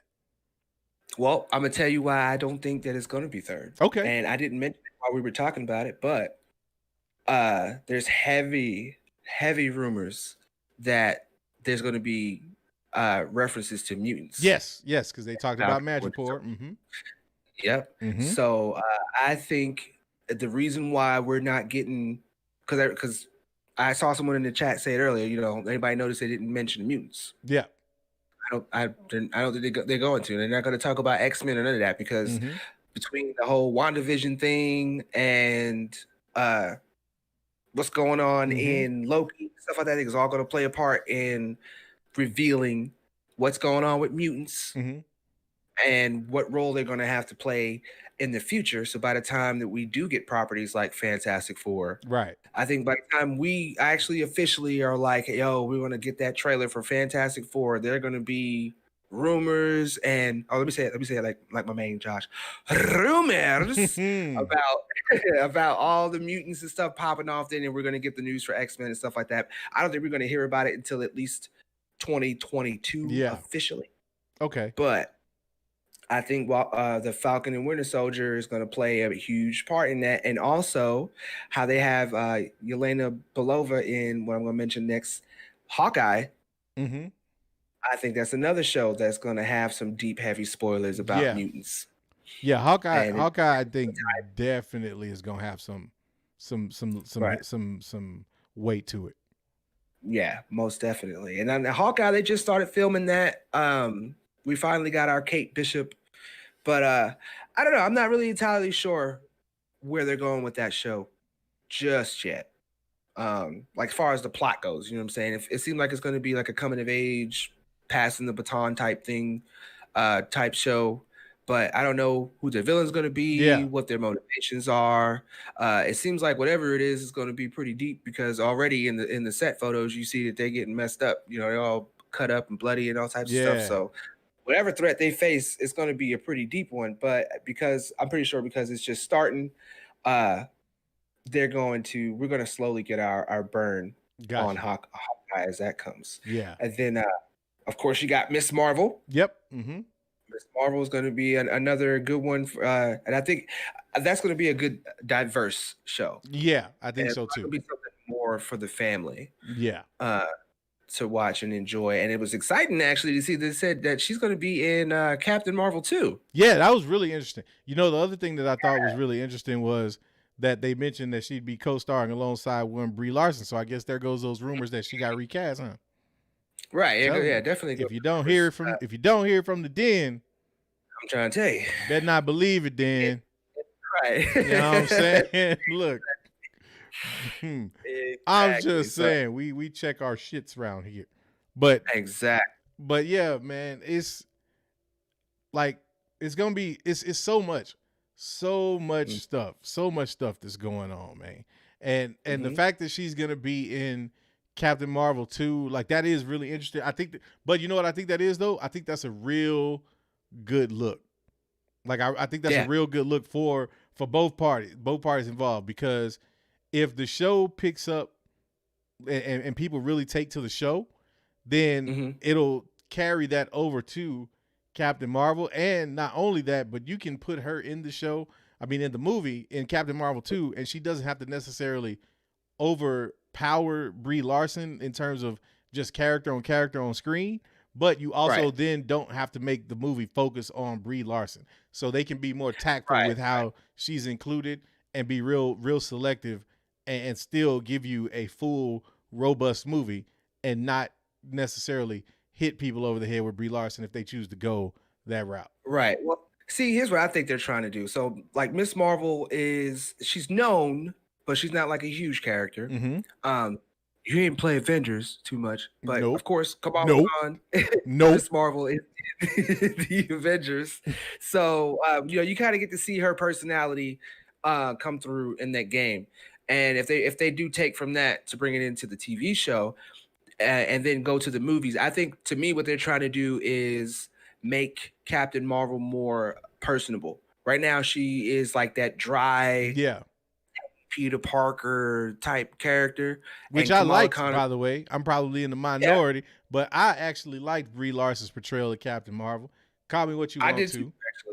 I did too, actually, but I think because of all that flack but I think because of all that flack, they're going to try to change her personality just a little bit, maybe make her open up, give her something to kind of focus on that still gives the character development. Right. And I think Miss Marvel is actually a great character for that. Plus, I'm don't hold me to it, but I remember y'all was talking about there's a particular Star Wars show coming out that's supposed to be kind of female led. Mm-hmm. And I wouldn't be surprised if you look at the dates on those if we ain't got none, whenever we get them, I see where you're they're going. probably gonna come out around. Yeah, they're gonna come out around the same time.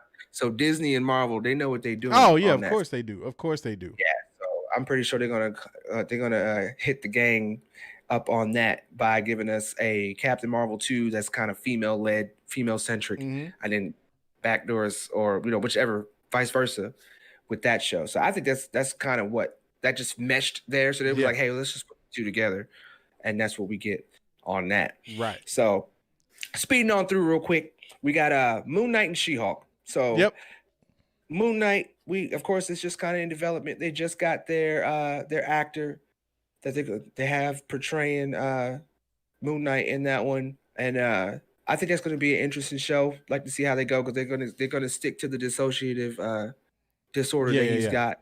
So I think that's going to be great. And then She-Hulk, I think She-Hulk's going to be like a huge cameo show. She-Hulk's going to be just driven by cameos. Okay. Because he specifically said that, because she's a lawyer and she handles superhero centric type deal stuff, that you never know who's going to show up. I think She-Hulk's going to be that show that you start seeing like a whole bunch of different people. That's probably why they brought back Charlie Cox, because I think he's got that streaming shit down. Oh yeah, well that's the thing, man. It's like you and especially with what we see with where they're going with kind of this content now, like it was a no-brainer for me. Like Charlie Cox, Daredevil is a no-brainer. Like I could see, Jessica Jones, Punisher, Iron Fist, everybody tries to forget Iron Fist. I get it. But there were two people or two characters that I felt like you needed to keep from those Netflix Marvel shows. I'm sorry. And that was Charlie Cox. Charlie Cox is Daredevil, and my man that played Luke Cage. And the only reason, and it wasn't so much his portrayal of Luke Cage as it was just the overall flavor and tone of that show. Like that is a way, like if you want to talk about like having a diverse library of content and putting something out for everybody, it would be dope as hell to see Disney and find a way to recreate something like that for the MCU and to continue that, because that show was incredible to me, man. Especially that first season, like, oh my God. Oh, yeah. Like it was incredible. But the fact, Charlie Cox, man, like the people wanted Charlie Cox. Like Charlie Cox back. That was the one person that they were saying when they announced all of this stuff and said that those shows were going away. Charlie Cox was the dude that everybody was like, look, you can do whatever you want to with everybody else, but please keep Charlie Cox in the MCU. Well, I wouldn't be surprised if they listened this hard and got Charlie Cox back for Daredevil. I wouldn't be surprised if people start to realize that, like, and start pushing to get John Bernthal back as Punisher. I thought he was an awesome Punisher. And I thought he was dope as well. Like I really did, but he did not resonate with me as much as Charlie Cox Daredevil did. Right. Yeah, I got you. I think that's more or less just the way that they told his story. Yeah. No, and I think it was his show was cool, but it was something about Daredevil, man. Like it's the first one, dude. It's the first one that came out, but not even that, because I was late to the party with it though. Well, still, they teased season 1 teased the hell out of us about the costume. Yeah, automatically we're like, hey, we want to see Daredevil. We want to see him in that costume. And the whole season 1, we were like, what? Like, where is it at? And then we finally get on that last episode. But then they came back with season 2. And season 2 was it was incredible. And that's the thing, man. Like, just the energy that he brought to the screen as that character. Like, that's what really drove it home for me.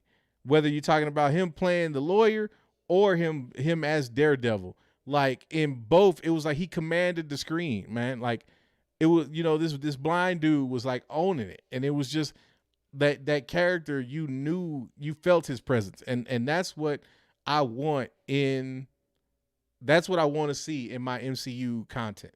characters like that, Right. because especially when you have this crazy hodgepodge of all of these superheroes, everybody's got abilities. It's like, how do you differentiate these people? Like, how do you give them, how do you continue to have to make them differ and to make them still be interesting? Like, yes, well, you can say, well, this one has this power, but as people, how do you keep this interesting from like the people and the personality standpoint? And I think the way you do it is by having people like Charlie Cox who can take and embody that character. Right. I like Charlie Cox to me is on the level of like Tony Stark and Robert Downey Jr. and Tony Stark. Or I can, you know what I mean? Like in terms of when you think of that character, you automatically are going to think of Charlie Cox. When you think of Iron Man, you automatically think of RDJ. You know what I'm saying? Yes. Black Panther, Chadwick Boseman. Captain America, same thing. Like these characters, and Charlie Cox fits in that. That's the thing. Like the Punisher is interchangeable. You know what I mean? Like to be real, like I could see somebody else playing the hell out of that Punisher role.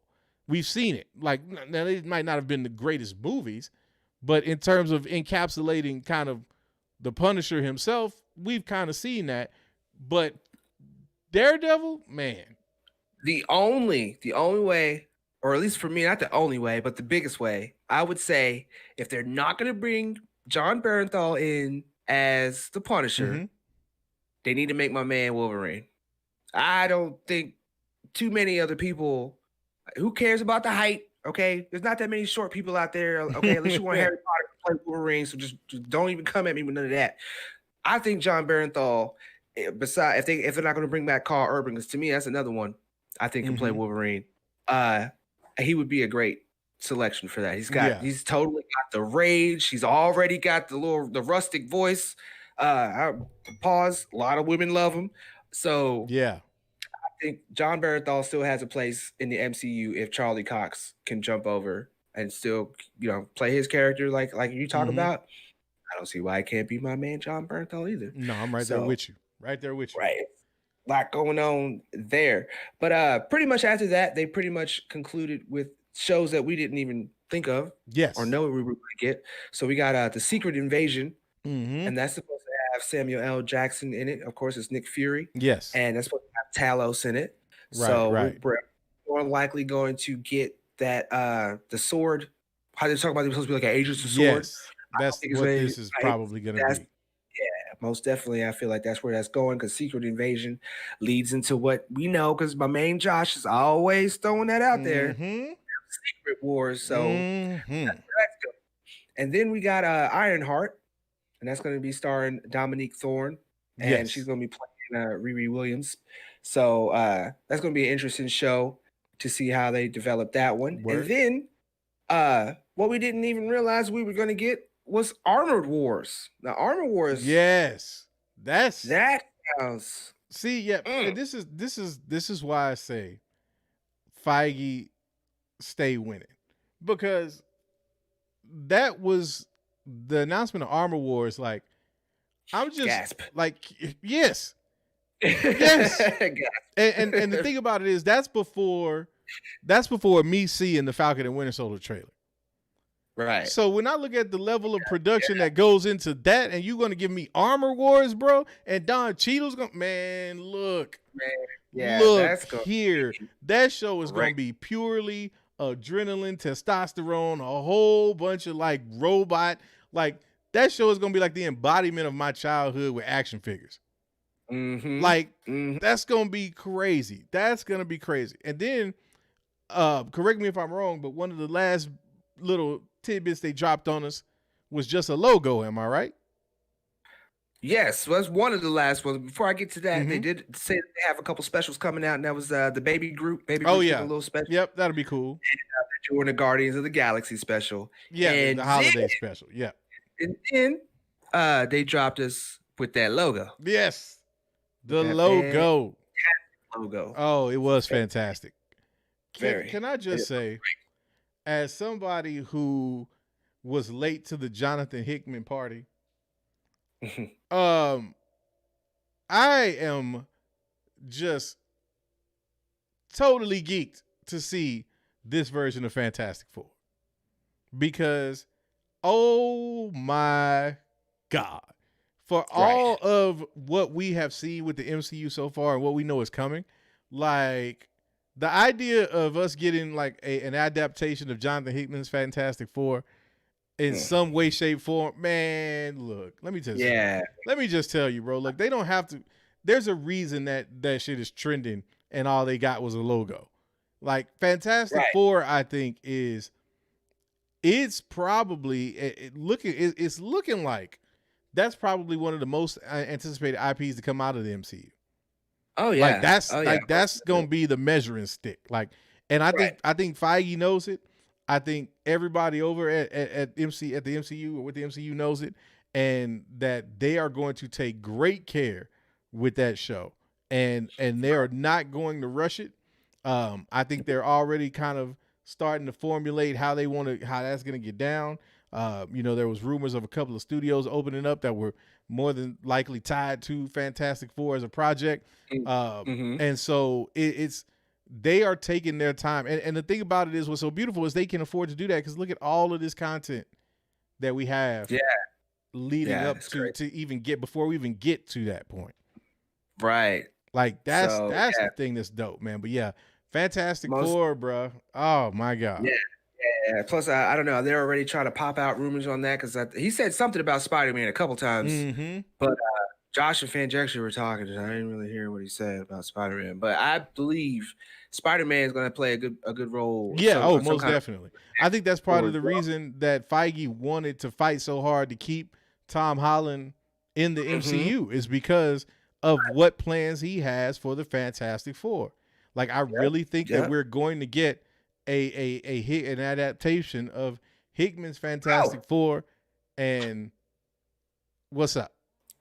I'm just saying, we totally forgot about. I don't even know why I didn't see it. The Ant-Man and Wasp too. Oh Quantumania. Yeah. And the other one we didn't talk about either was What If. Yeah, like there's so much. Like we don't even have enough. We got people sitting here like Mando mother lovers. What's up? And we still trying to get through this MCU, man. It's crazy. It's so crazy. We still got the Star Wars stuff. We're gonna have to go on and get to it. Cause I still got to talk that Mando, and this ain't the night that I was anticipating going all the way up till the premiere of Mando. That was supposed to be next week, the finale. Yeah, we're not. We're not gonna go that far. I've been handling this $4.99 Super 2. Yeah, what we got? Was that a Dormammu universe in one of those scenes in the Loki trailer? So sure also DC and like HBO. Also DC and HBO Max just got buried bottom of the ocean, and y'all them MF and mains. Appreciate you, Mr. Davis. Looked like a kind of Dormammu universe. Yeah, it did look bit. Whatever background, it looked catastrophic. So it seems like this show is going to get pretty damn deep. And I'm going to bring this point up, and then we're going to go ahead and jump into this the Star Wars stuff. Yeah. But he said, DC and HBO Max, they got buried. So here's the biggest difference I'll have to, and it's not like I don't like Marvel, so I'm not saying like I have to admit got you. I'm wrong. But it's just, here's the difference is DC, like we've been saying, is, they're talking about what they're going to do. And so far, that we kind of had any kind of tangibility on is the Batman show. It's the Batman movie. But when it comes to Marvel, dude, it's like they're going to be giving us all this stuff coming next year. We're not going to have to wait and see what the Batman's for real going to look like. And yeah, we're getting Wonder Woman 84, but like, how long has that been coming? Well, we already knew about that, Not really. We're hearing about all the new stuff, but we ain't getting none of the new stuff. But here it is that Marvel came through and not only said, yeah, you're going to get Black Widow in the movies. Yeah, you're going to get Ant-Man and the Wasp. Yeah, you're going to get up, but you also getting all of these streaming shows and you're getting them as soon as February. Yep. And that's what I was saying way back when we was on that We a DC channel now shit. I was like, let's just wait. Let's see what Kevin Feige's going to do before we start making all of these crazy proclamations. Because, again, the track record, man, I tell people all the time, and it's a local sports show down here in San Antonio that I'm stealing this from. But it's like, It's all about the credit report, man. You got to check somebody's credit report. Like when you look at Kevin Feige's credit report, Kevin Feige got like that 800. You know what I'm saying? Right. DC is like was in that like 450 range and got up to that 620, like right around DC fandom. So they just barely getting into that fair, but still needs a little work credit. Whereas MCU is going in there dropping the black card and buying a yacht. Like that's what they do.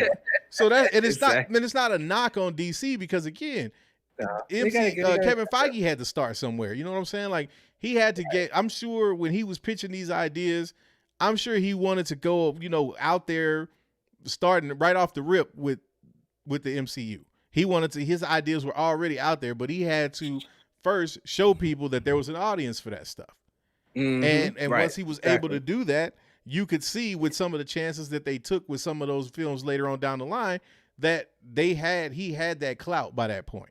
Whereas with DC, what DC I think is doing, and again, I'm not knocking this in any way, shape, or form whatsoever, but I think what DC and Warner Brothers is doing is they're saying, okay, look, we know we don't have the kind of timetable to build this the way that the MCU and Marvel did it or Disney did it, but what we gonna do is we just gonna finally just hand y'all the keys and say go crazy. Right. They're saying, you know what? We just gonna, instead of us trying to build and bring people up, we just gonna throw all of this at people at once. We'll do one movie to explain and set up what this is, and then from there it's all bets off. Everybody just do you, and that's cool, and I think it'll work. But let's just slow down on this DC talk because again, Feige just let y'all know. Take the day for it. Ain't nobody here to see you, Otis. That's what. Right, and you were right. I gotta give you credit.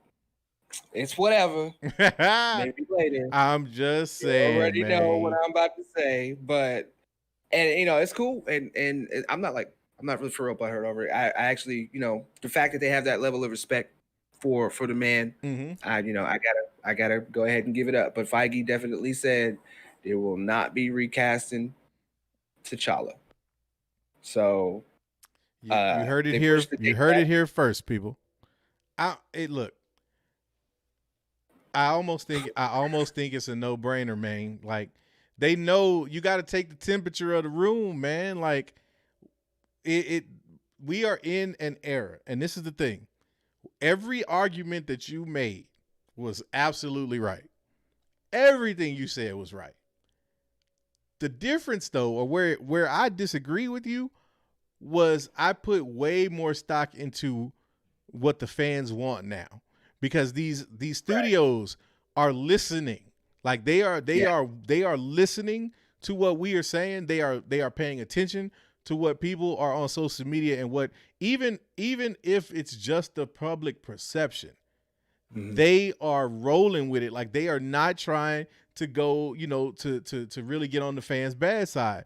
And I just felt like from that standpoint alone, Feige wasn't going to even play around with that, because the moment you do that and it goes wrong, you lose a ton of people.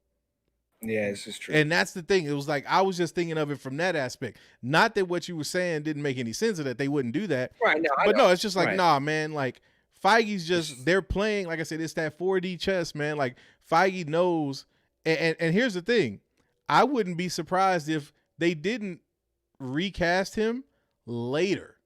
Because they can always revisit this decision. But right now, the narrative and the story that they want to rock with, because it's what is going to keep people most tuned in, and which is going to be as have less controversy, absolutely, is saying we're not recasting T'Challa. We're not doing that. We're not going down that road. You ain't got to worry about it. We still gonna get you a dope Black Panther movie, but no, we're not recasting T'Challa. Point blank, period. And that makes everybody breathe a collective sigh of relief. So again, props to them for doing what I think is a smart play. But again, they still have all the ability in the world to come back and revisit that, depending on what happens later on. No doubt. Most def. And for Godfather, okay, you want your damn recap. You got Indiana Jones 5 coming out, Noah Hawley's Alien series. They're doing a prequel Lightyear with Buzz Lightyear for Toy Story. They got Tiana and Moana. Pinocchio's coming on a Disney Plus series. Raya and the Last Dragon coming into Premiere Access. And then you get 4 more seasons of It's Always Funny. Disney's Encanto, and I don't feel like saying that. Was it I Wide You? Maybe I messed that up. There you go, Godfather. It's your damn recap.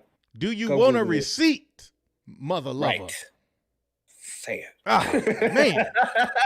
I'll just, look, we here for the people, but sometimes the people be tripping. Don't they though? No, it's all good though. We love you. But let's look, man. You didn't have me sitting here for almost 2 hours. Can we please get to this Star Wars shit? Well, the first thing that I said before was Droid Story. Okay, what you got for me on some Droid Story? Because I don't know. I don't know either. That's the thing. We got to discover this one together. Okay. Let's see. Do they have Wallace? Do they have anything for this Droid Story? Like, do we know? Do we got a trailer? Do we know what's popping with that? Well, apparently it's supposed to be a Disney, like a R2D2 C3PO animated adventure. Okay. All right, cool. Well, that'll be dope. Like, I'm always for the animated stuff that keeps the little ones involved. You got to get them early, man. You got to get them quick and early, and then they become lifers. That's how you do it. Disney know what they're doing. Right. So yeah, no, I'm animated. That's dope. I'm with it. But you know, animation and special effects supposedly. Word. So it'll be and it will be dope because again, look at Disney's track record so far with Rebels. Right. Look at what we got with Clone Wars towards the end. Like, that stuff was brilliant. I think they've got the blueprint for animation.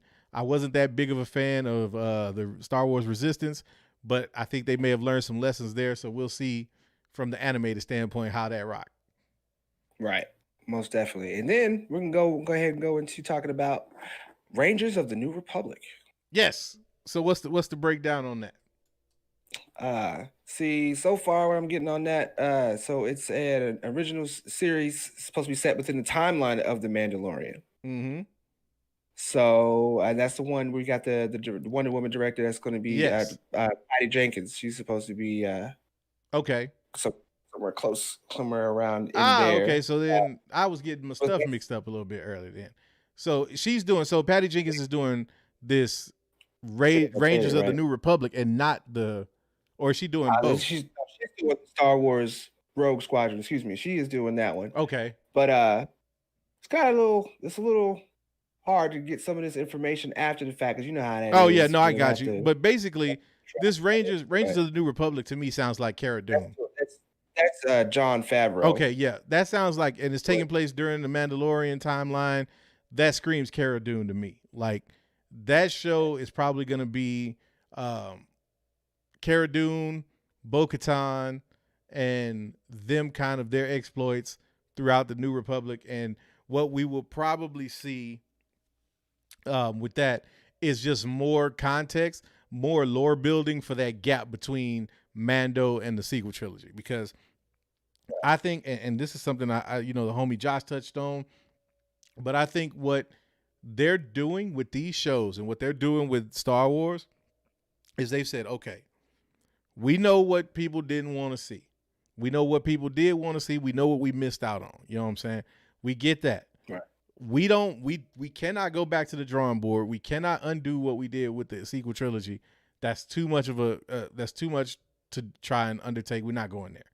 But what we can do is we can build up this time frame and set up a whole new era that we don't touch until we drop this movie, this first Star Wars movie since Rise of Skywalker. And so what these shows I think are going to do is really fill in that time with content and information that not only tells us where we go from the sequel trilogy, but how we got to the sequel trilogy, but where we go after the sequel trilogy. And I get it. Sequel trilogy just ain't your thing. I feel you. I go back and forth with it all the time. But for something that is not going to go away, I say if we got to deal with it anyway, then let's just try to make it as fluidly part of the canon as we can. And if that has to be through these shows and these movies, that we get building up to this next release, cool. But I'm not going to, cross my arms and sit in the corner and be like, you know what? I just didn't like blue titty milk drinking Luke. I'm done. That's totally cool if you feel that way, though. Like, I'm not telling anybody how they should or shouldn't feel about Star Wars and their enjoyment of Star Wars. But for me personally, and I'm somebody that you've seen, if y'all been rocking with us for a minute, you have seen my rage levels when it comes to what they did with the sequel trilogy and the decisions of one Kathleen Kennedy. But I am at a point where I feel like with the level of content and the quality of the content that we're getting right now, I can let it go. And Fanjex, Adam, I don't give a damn if it was blue, green, aqua, whatever, teal, whatever color it was. It wasn't the kind of milk I was used to, and it came from some alien with like multiple boobs. So it just wasn't cool. That is not what I was like. No, I'm not down with blue titty drinking milk, Luke, or green titty milk drinking Luke. I don't care which one it is. Aquamarine, fuchsia. It don't matter what color it was. It was just not. No, man. I don't want that teal titty milk Fanjexture. No, sir. I don't want. Look, I just like green eggs and ham. I will not drink it on a boat. I will not drink it while afloat. Right. I will not build it a moat. No. Nope. That's not even that one. So apparently there is a trailer for The Bad Batch. Yes. Now we get into the shits. That's what I want to hear. I know Josh was saying that I needed to check this out. So I need the homeboy. Hey, Wallace, not yet. Wallace, slow down. Help your boy out. Help me help you, man. God, let me get it. Let's get it right, brother. Let's get it right. Let's get it right. Now, you wanna help? Get it right. Get it right. Get it tight. There you go. Now, are we good now, sir? Thank you. Let's run it, man. Go ahead. Drop it. They call March the themselves stream. The Bad Batch.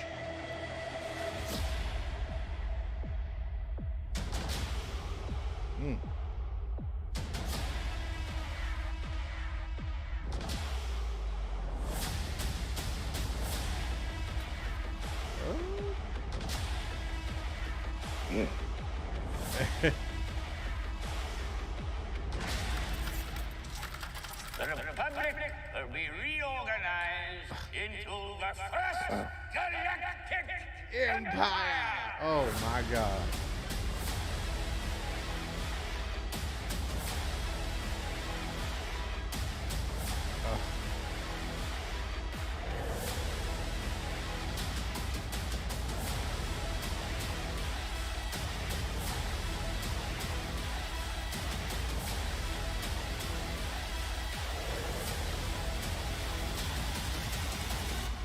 That was quite an impressive display.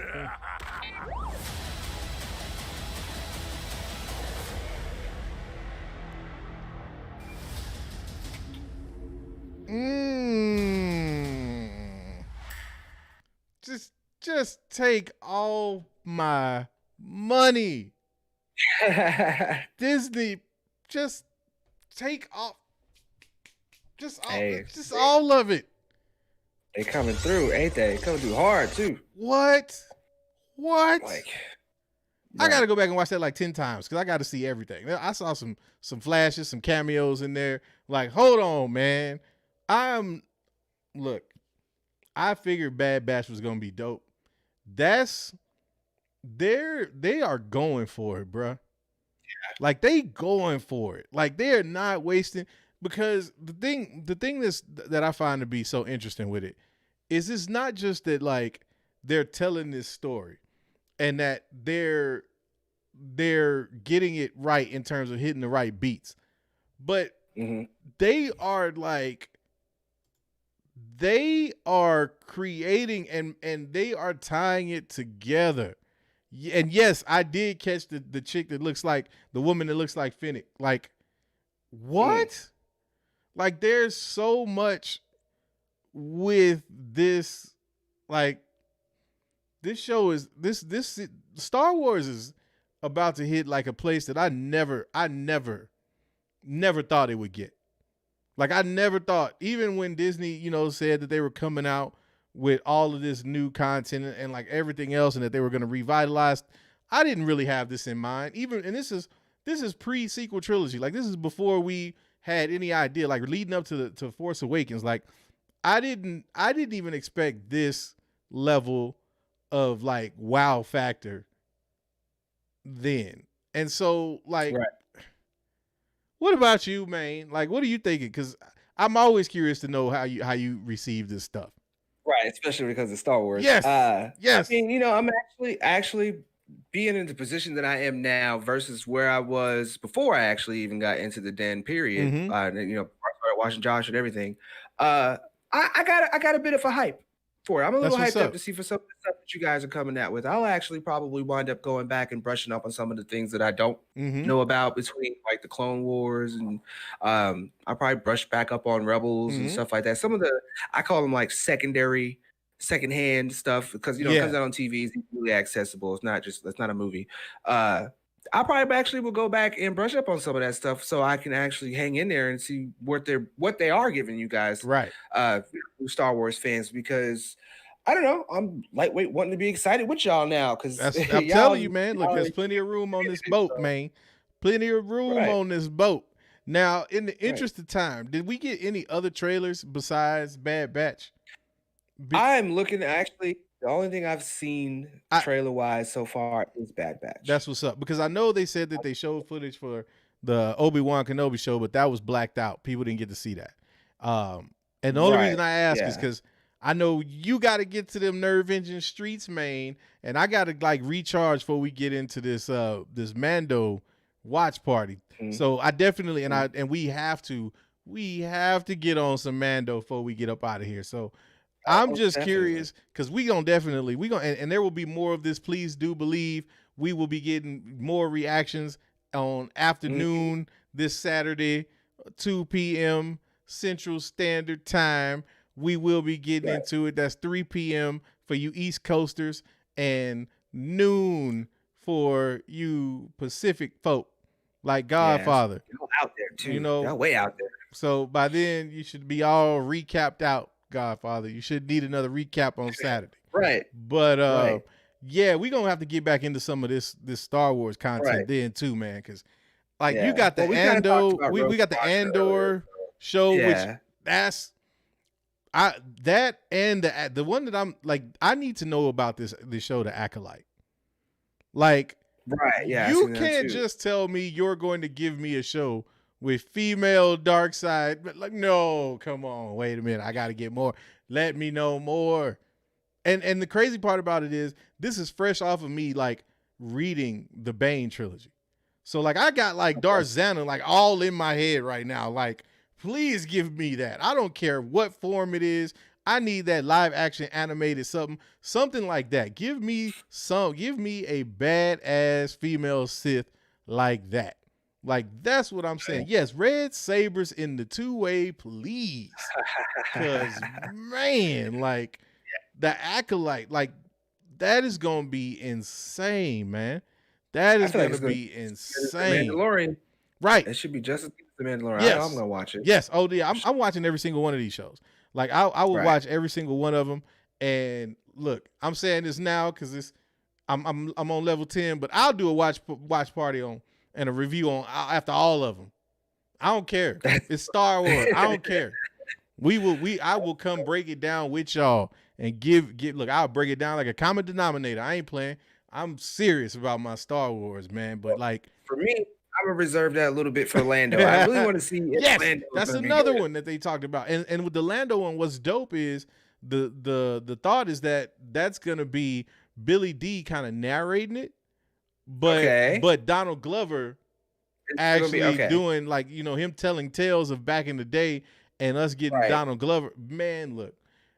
Kind of like what they're probably going to do with Mace Windu's spinoff show whenever he gets that. Yeah, now, interestingly enough, we didn't hear anything about that. Hear anything about that. Now, they also didn't mention anything about the Boba Fett show. And I think a lot of that is because they're not trying to spoil what's happening with these last 2 episodes of Mando.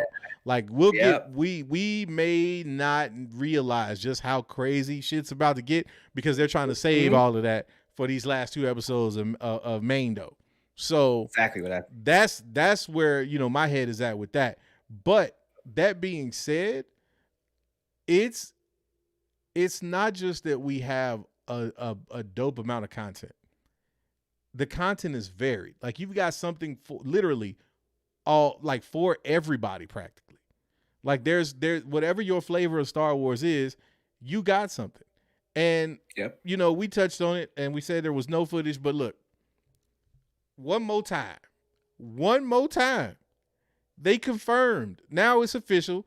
Now there are no questions. There no more trolling the chat saying that Josh don't know what the hell he talking about. Right. Hayden Christensen will be reprising his role as one Anakin Skywalker, aka Darth Vader, in at least, hear me clearly, in at least the Obi-Wan show. He could very well make an appearance in the Ahsoka show as well. Depending on when that takes place, how that plays out, he could very well show up in that as well. And there you go, Drummond Company, with the $4.99 Super 2-way. Now we're answering your question. We are there. It took us a minute. We appreciate y'all hanging. But, man, like, that's the thing for me. And this is the reason, like, everybody's geeked out about Hayden, right? And Anakin. And everybody's geeked out, because naturally we get more Hayden Christensen, Anakin Skywalker. Like, and it's funny to me because so many people hated his portrayal when those movies first dropped. Like, so many people was like throwing so much salt on that performance, and we've all just grown to love that since then. Like, that shit's just crazy to me. It's so funny, and it makes me wonder how people will receive the sequel trilogy in about 20 years. Right. Like it's just interesting to me how that works out, especially if you're viewing. And here's the thing about it, people, and I'll leave it alone after this, but just think of something. Think of the person who doesn't or who won't see the sequel trilogy until they've seen everything up to from the timeline perspective, the sequel trilogy. So imagine somebody coming in 20 years and they start with episode 1, or they start with some High Republic stuff, depending on what we have at that point. You literally have a timeline and a through point to where once you get to the sequel trilogy, it may make complete and total sense to somebody who wasn't around to see, how disjointed it was when it first started. So, and that's the thing about Star Wars that's so incredible. It's like, depending on where your entry point is, you have a totally different perspective on what Star Wars is and what it means to you. But we all kind of share that same love and adoration for it. But man, look, Hayden coming back, you now get more insight into what it was like for him post Revenge of the Sith. We've seen him since then, but we haven't really gotten anything from him. And that's the thing that I'm geeked out about the most, is the potential of us getting conversation with, like, maybe Vader through the Force to an Obi-Wan on Tatooine or something like that. Or, even a Hayden Christensen Force Ghost, later on down the line, something like that. You know what I mean? Like, there's so many. Yeah, I got what you mean. Just because if you're bringing him back, if you are bringing him back, and you're gonna bring him in for this Obi-Wan show, what's to say that you couldn't adapt him or move him into any other content? What's to say that Hayden Christensen couldn't, make an appearance as a Force Ghost then in future content? You know what I'm saying? Right. Like, or if it's like I said, my theory was last week, who's to say that they don't do something where they end up making Hayden Christensen the father? And we get him in that role and kind of more of as an advisory, where instead of it being just like that one arc in Clone Wars where we saw the father, they got destroyed, and that was that, where Anakin is actually there sitting in that seat, and he's somebody that either Ahsoka or a Luke or Ezra or whoever is around, hell, even a Rey for that matter, may find their way to go and actually commune with this dude and like have conversation with this Force ghost, Anakin Skywalker, who may be relegated to Tython or something like that. You know what I'm saying? Like there's so many possibilities with this shit that it's just crazy. And that would be insane. Like, yes, Vito, imagine that, man. Hayden Christensen as the father, my dude. Ahsoka as the daughter. And then we find out who the son, like, man, like this is, and this is stuff that like we didn't think was possible before. You know what I'm saying? The Ahsoka show, bro, tell me, what do you like? We didn't even get any footage, but just that logo, man. Did you see the logo for the Ahsoka show? I've actually been sitting here looking at it. Man, like it's crazy, right? Like, it looks just dope. Yes, and it immediately gives me vibes of the World Between Worlds. And I just have to ask, like, what does that mean? You know what I'm saying? Like, what is that going what is that going to mean for us? Like, you know what I'm saying? What is that show going to entail? What is that show going to do? And that's the thing that like I'm so like geeked about. Like I'm gonna bring it. Wallace, can you bring that up for us? Can you bring it up for us one time, Wallace? Let's see if you get this right, Wallace. Put it on screen. Yeah, but look. There you go, Wallace. Good. I knew you was gonna get something right tonight. There you go. There you go, Wallace. There you go. But I give you a 1 penny increase. That's now. it. One cent. That's all he get. 1 cent. Right. But man, look, like this, and don't think this is some coincidence either, because I think that Ahsoka's story, her arc, her journey is inherently tied to the World Between Worlds, and that this is going to tie into, or I think give us some kind of clue into what her ultimate fate was or is. And this is definitely going to tie into the sequel trilogy and why we didn't see her or Hayden in that. Okay. All of this, I think, is painting a picture that is going to more succinctly and clearly explain what we got in the sequel trilogy. And sure, will some of it just be retconning? Yes, absolutely. But Star Wars is retconning. Star Wars been retconning since like Empire. Since Empire Strikes Back, they've been retconning stuff. So it's not a foreign concept to Star Wars, and I don't care at this point. Like, you know what I'm saying? Like I'm willing to. I'm not going to sit here and tell you all of a sudden that Kathleen Kennedy is the GOAT. No.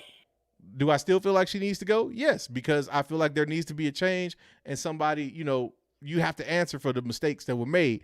But if you also want to make an argument that she should get the olive branch because of she's basically the one kind of giving the okay on these decisions until we hear otherwise, that is, like you can't stay mad forever. You know what I'm saying? Like at some point as a fan, especially when they're trying to make it up to you, you know what I'm saying? That's what I'm saying. And this is all we asked for. This is all, as a Star Wars fan, I asked for, is give me a return on my investment of my time, my money, my energy, my passion, by giving me, you know, not exactly what I want because I'm just one person, but giving me something that feels like Star Wars. And so far, all of this feels like Star Wars. And so far, all is definitely.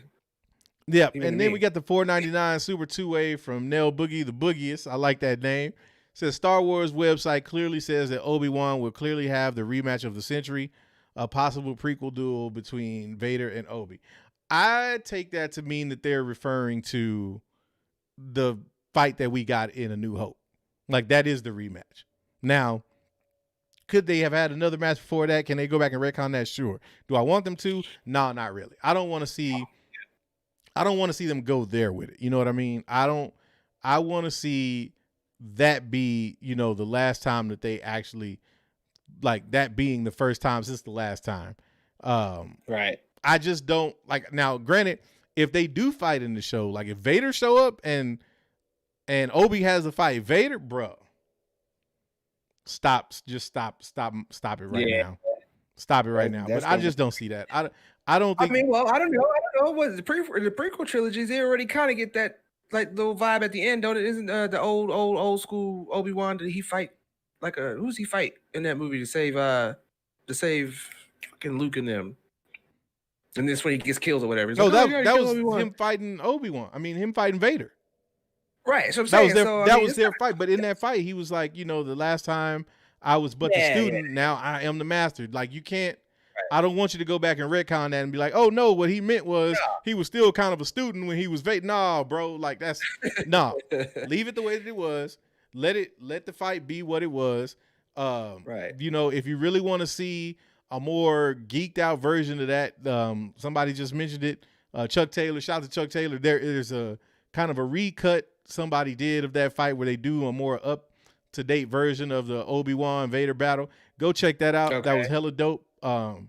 If you haven't seen it, highly recommend it. But I don't want to see them go back and they fought like multiple times. No, I don't want to do that. Right. I don't know. So far, even down to fan injection now, man, Adam saying they're gonna fight. Just get ready to accept that. I mean, if they fight, that's cool. I'm not gonna be one of these people to be like, oh well, they broke Star Wars by having them fight. No, but at the same time, it's like that's gonna feel a little too. That's gonna feel like fan service on the level of like the Rise of Skywalker. Like that's not the kind of fan service I want.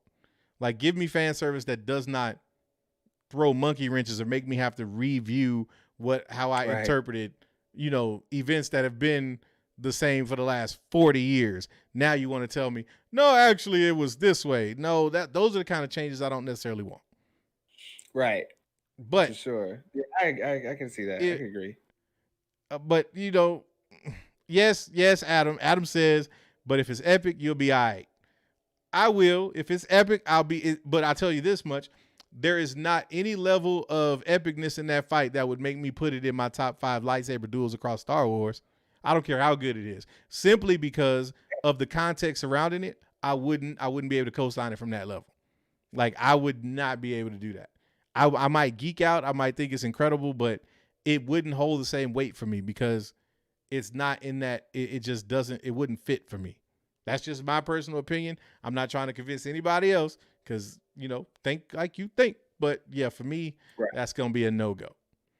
Right. Yeah. I don't know. And all in all, and in the end, especially when it comes to the Ahsoka show and the Rangers of the Republic, seeing and hearing that those two shows are actually happening in the same time as The Mandalorian and everything, I'm actually kind of excited to see how those shows, all 3 of those shows, play apart with each other because, like Mando season 3 is already going to be dope. Yeah, but when it comes to that, is Mando season 3 gonna also still be in tandem and in line with Ahsoka season 1 along with the Republic? You know what I'm saying? Or are they going to be something that was maybe happening in tandem with Mando season 1?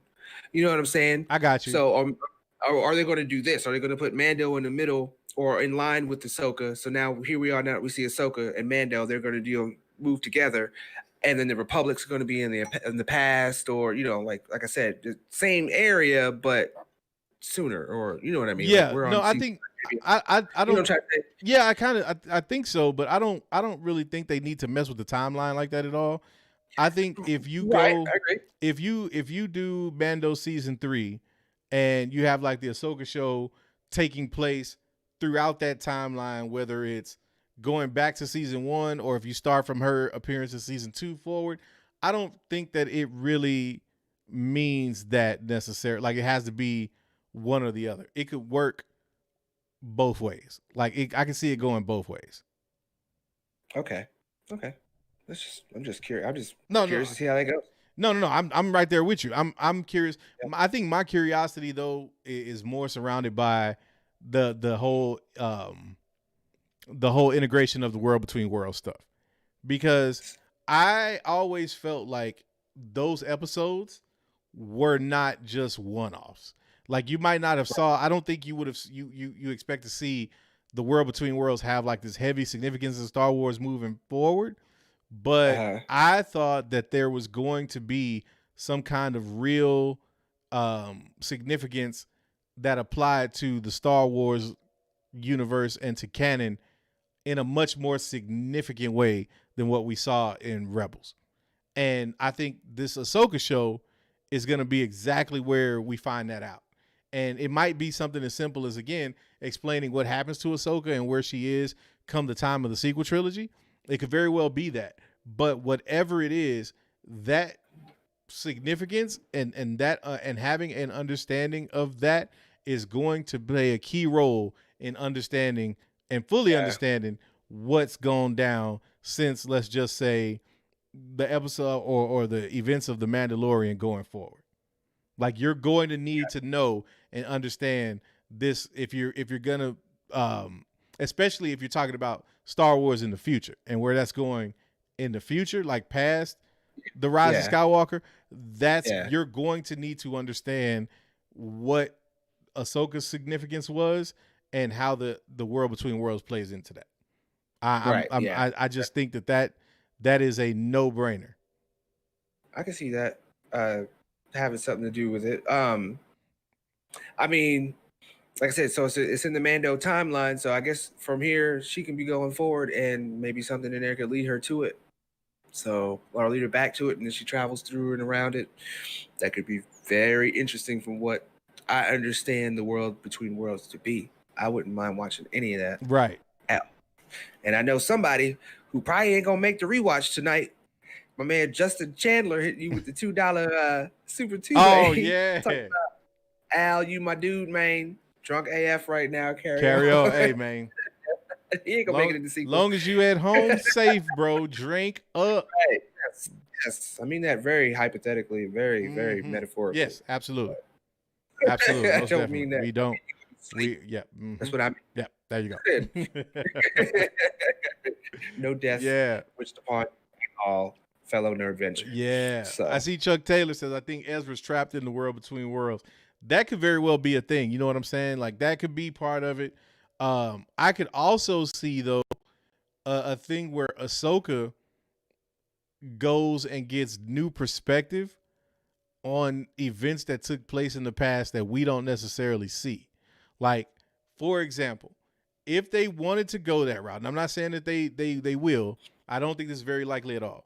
But what they could do is, if she's got access to the World Between Worlds on that level, I could see a thing where she's traveling and she's going back and looking at these events. Like, could you imagine a scene where Ahsoka's looking at Order 66 and, like, from the youngling perspective, and we get Baby Yoda being sneaked out? Gotcha. And she's seeing that, or she's understanding who that was, or why that was significant, or something like that. Like, just, that's a wild, crazy ass idea. But, like, that's the kind of stuff that I'm expecting to see with this show.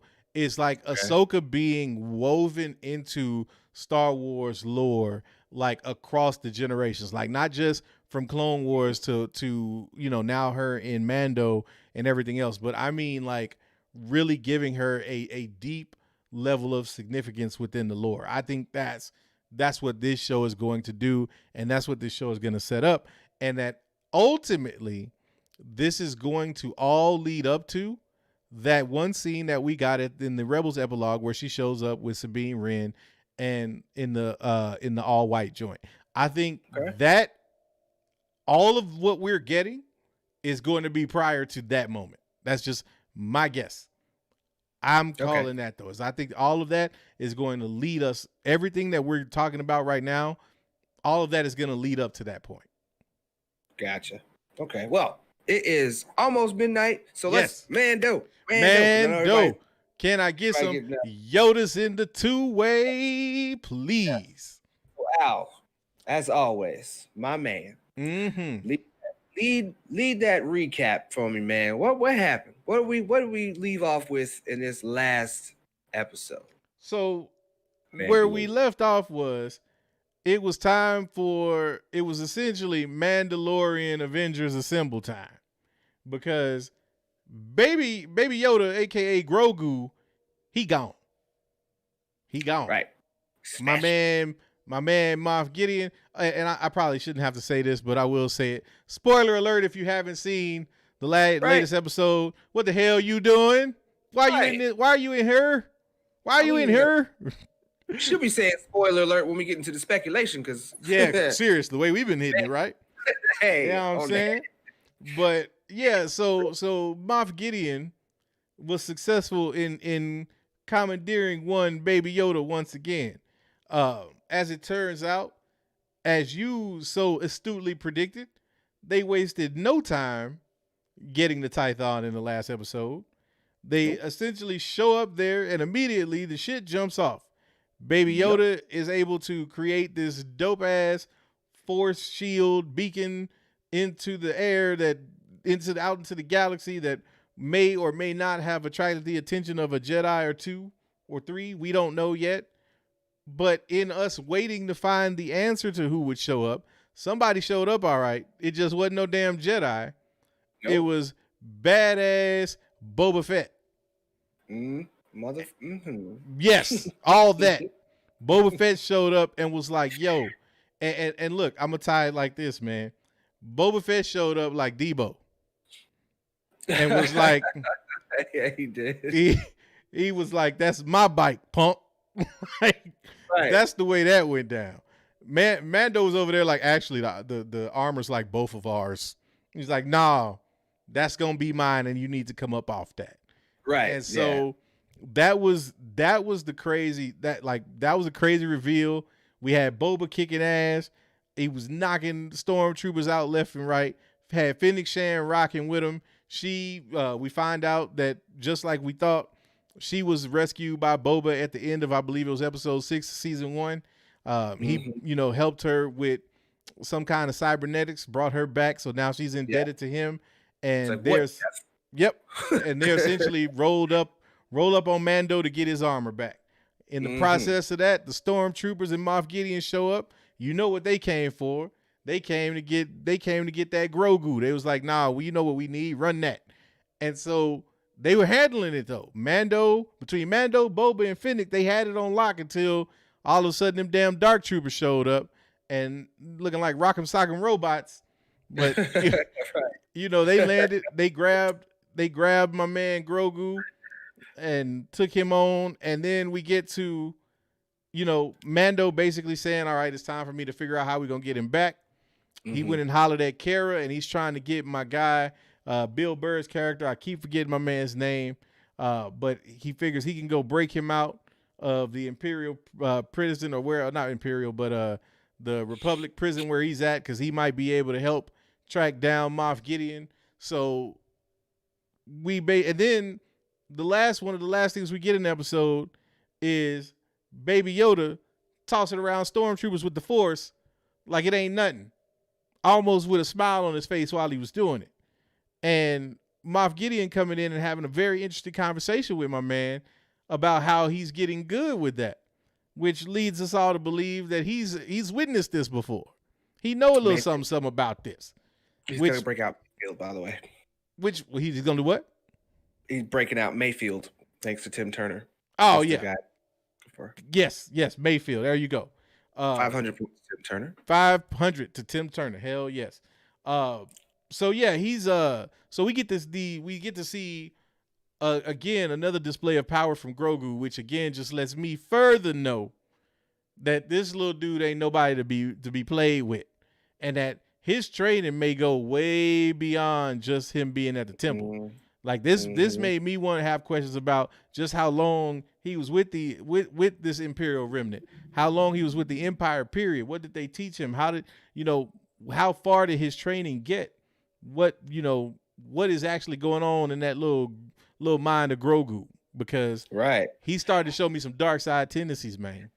Yeah, I was about to say Force choke to me, like that's definitely dark side. Yes. No game that I've ever played, no iteration of Star Wars have I ever seen a Jedi Force choke somebody. Right. I've never seen that. So seeing my man totally Force choking him, throwing him back and forth immediately. The moment I even saw that, first thing I looked for in the chat was you being like, see, I told you. Because Because immediately I was like, wow, okay, maybe he might turn Yeah, evil. Who man. knows? Yeah, Might so be right. look, they sure keep hitting at it, man. And it's again, Mhm. the burning question is for me with all of this, whether it's Ahsoka, whether it's Grogu, whether it's Din Djarin, Bo-Katan, Boba Fett, is what the hell happened to all these people before episode 7? And I feel like we are going to get a damn good answer for that. We just got to I think keep so too. watching and keep getting into it. But for tonight, what do you think in terms of? So we know that they're going to go after Mayfield to go get him, and that's gonna. Do you think this is going to be another one of those jailbreak episodes like we got last season, or is there going to be? You think it's going to be a little bit more to it? Like, how do you see this episode going? My great friend over here, Negro Domus number 2. If I had to guess, okay, so we know pretty much he's pretty much ready to go and get Mayfield for his expertise. I'm pretty sure we're gonna get my man Grief Karga. Yep. Because if he's talking to Cara Dune, Grief Karga can't be too far behind. What I think they're gonna go there. Of course, they're gonna be successful in breaking him out, but I think that's something that's going to be maybe first 10 minutes or so. Yeah. First 10, 11 minutes or so. And then you're going to set up the rest of it as far as the planning to go and get Grogu back. And possibly in between, since actually this is the first time since The Mandalorian, episode 2 or so, it's that baby, that Grogu and the Mandalorian have even been separated in the first place. Yeah. They've always been together. Ain't nobody ever snatched my dude up. My man's been successful in protecting him. So this is the first time we've seen them separate. So I think this is going to be a little bit of I don't want to say it's going to be a filler, because I think whatever's in this episode is going to be important, especially for the finale. But I think, we're going to get our action with them breaking him out, but we're going to get a little bit more lore about Grogu and Moff Gideon's history. Yep. And I think they probably might wind up focusing on that more than the Mando and Cara Dune breaking out Mayfield, because I think it's kind of self-explanatory. You might be on to something with that. Yeah. Real quick, you know what I'm saying? Let me sorry, I didn't mean to cut you off, homie. Nah, you good. But real quick, so I can make sure I catch them, I want to get this super 2-way from Chuck Taylor, the $4.99 variety. Appreciate you, homie.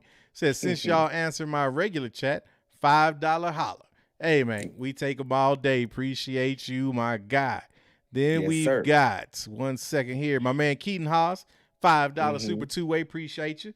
Said, it's like both of ours, but we'll keep it down in my house. You already know. Shout out to the ones paying attention. I always love seeing that in the 2-way. People that's paying attention around here. Then we had another $5 super 2-way from OG fan. Said, the most feared bounty hunter in the galaxy. Since no Boba Fett announcement, is it possible he dies and Mando gets Slave 1? Say it ain't so, man. I'm here to tell you, it ain't so, man. It ain't so, man. It ain't man. Mando will get another 3 ships before Boba Fett died. Like, they not bringing him back just to kill him off that fast. No. Boba's going to have, I think Boba's going to have some real interesting significance in what plays out. And the thing about it is, and I got to thinking about this, if Moff Gideon doesn't know that Boba is a clone, could Boba become the missing link that Moff Gideon's looking for? Because we know that, they're trying to create these Force-sensitive clones, and that's not to say that, Boba's Force-sensitive at all, but maybe something about his, the technology and his makeup and his gene makeup could be the missing link. And so that may bring him, at odds with Moff Gideon. Or could we be looking at the ultimate swerve and Boba be working with Moff Gideon this whole time? That's actually, wouldn't that be a sellout that move? would be some shit, because like I said, just like that, because to me it's like, okay, I understood that they snatched up Grogu, but like my man was just flying up to the ship like, oh, it is an Imperial ship, they must be back, blah blah blah. But they didn't try to blast him out the sky. None of that. You know what I'm saying? They just got what they wanted and left, and that just seemed a little too convenient. You know what I'm Yeah. saying? Like, okay, you're able to go look up and confirm who it is and who took him, and now you're just Yeah, gonna fly good back point. down and be like, Good "Oh, point. we're in your debt. We are totally here in your debt." You know what I'm saying? But Boba showed up, and then the stormtrooper showed up. Mm-hmm. He got his armor back, so he was able to kind of do something. But that is a good theory. I kind of like where you go with that. But for me, on a if I'm gonna look at it from a real world standpoint, like I always do, I take the fun out of it if you want to look at it that way. But from a real life standpoint, I think because those shows are kind of like were recently announced as being put into some kind of development, I think they're more likely going to keep Boba on the show for a little bit. I think he's going to play because I listen to Josh every once in a while, and he said that Boba's going to play a big part, I think, in season 3. That's his speculation on that, and I think he could be right on that. I think Boba is going to play a big part in season 3, and then by the time he gets his part out on season 3, then they're going to drop that Boba Fett show. I just think it's not time for that yet. Mm-hmm. So there's no reason to bring that up as, we're going to get a Boba Fett show. Yeah, so, no doubt. That's what I think. I don't think he's going to die though. He ain't going to die. Gotcha. Yeah, no, I don't think so either, man. I don't think Boba's going nowhere. Wallace, we appreciate you with the screen assistance, man, but we ain't gotta have Ahsoka up there all night, bro. Right? Yeah. Don't be giving me that stank face just because I asked you to switch it either, man. Look, you and me got to step. You lucky we in the middle of space. I'd ask you to step outside, man. Right. There ain't nothing out here, but them looks. Pull your mask up. Them looks you giving me, bro. Like I don't know, man. Like you better get your boy, man. Ever since I called him your boy, he been giving me the face, like. Right, exactly, because you already know. I'm just saying, man. I'm just saying, but who is my boy? Bob Palowski. Because he is a Nerdvenger now. Yes. We love seeing it. That's that. But okay, so we think this episode might focus on Grogu and Moff Gideon, and maybe we get a little more insight into that relationship. Real quick, $5 super two-way from the homie Travis Adams says Luke chokes in The Last Jedi. Okay, I don't recall, but if he does, that's all on you. Yeah, if he, I'm really racking my brain trying to remember that. But if he does, you can explain that away. I mean, Luke was pretty much not feeling it anyway. Right, he wasn't Luke. Not the Luke. That's why everybody's complaining, because he's over there drinking aquamarine boob milk and. Man, look, it's after midnight at this point. Luke was drinking blue titty milk. I'ma never let it go. Never. Put your kids to bed by now. If it's some kids up right now, it's a school night. Y'all better get y'all little behinds in bed. Right. We're gonna have to hire Dave Chappelle. But not time. Until you click that like button. Yes. Make sure you click that like button, and make sure you see the pinned chat and join those Nerdventures, man.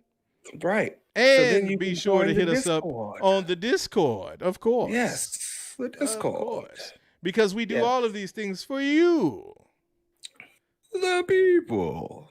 You know it, man. Like, just do what you want. What you want. It's yours. Just make sure you hit that like. Movie. I'm telling you, man. Do you feel like hitting the like button? Oh, yes. We do need it. Right. Go ahead, Justin Candler, $2. Yeah, we'll take that. Yeah, appreciate you.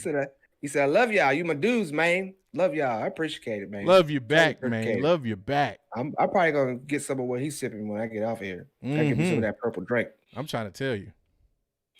Then we got, Keaton Hawes came through with a $5 super two-way. Said, the tragedy for me is that the Mando's rifle is gone. One of the coolest weapons in Star Wars. Man, you're right about that, man. We didn't even touch on that. But didn't even think about that. The Razor Crest took a serious L in the last episode. Like, ain't no coming back from that. Like, Razor Crest. Yeah. But I said this. They kind of let us know Razor Crest was going bye-bye. Mm-hmm. Like, as many times they had to patch that damn ship together, you knew it wasn't going to make it. You knew it wasn't going to make it. Then OG fan, I love these, got the super two-way for $2. Said Luke choked Gamorreans to get into Jabba's palace. You know what? That's a good point.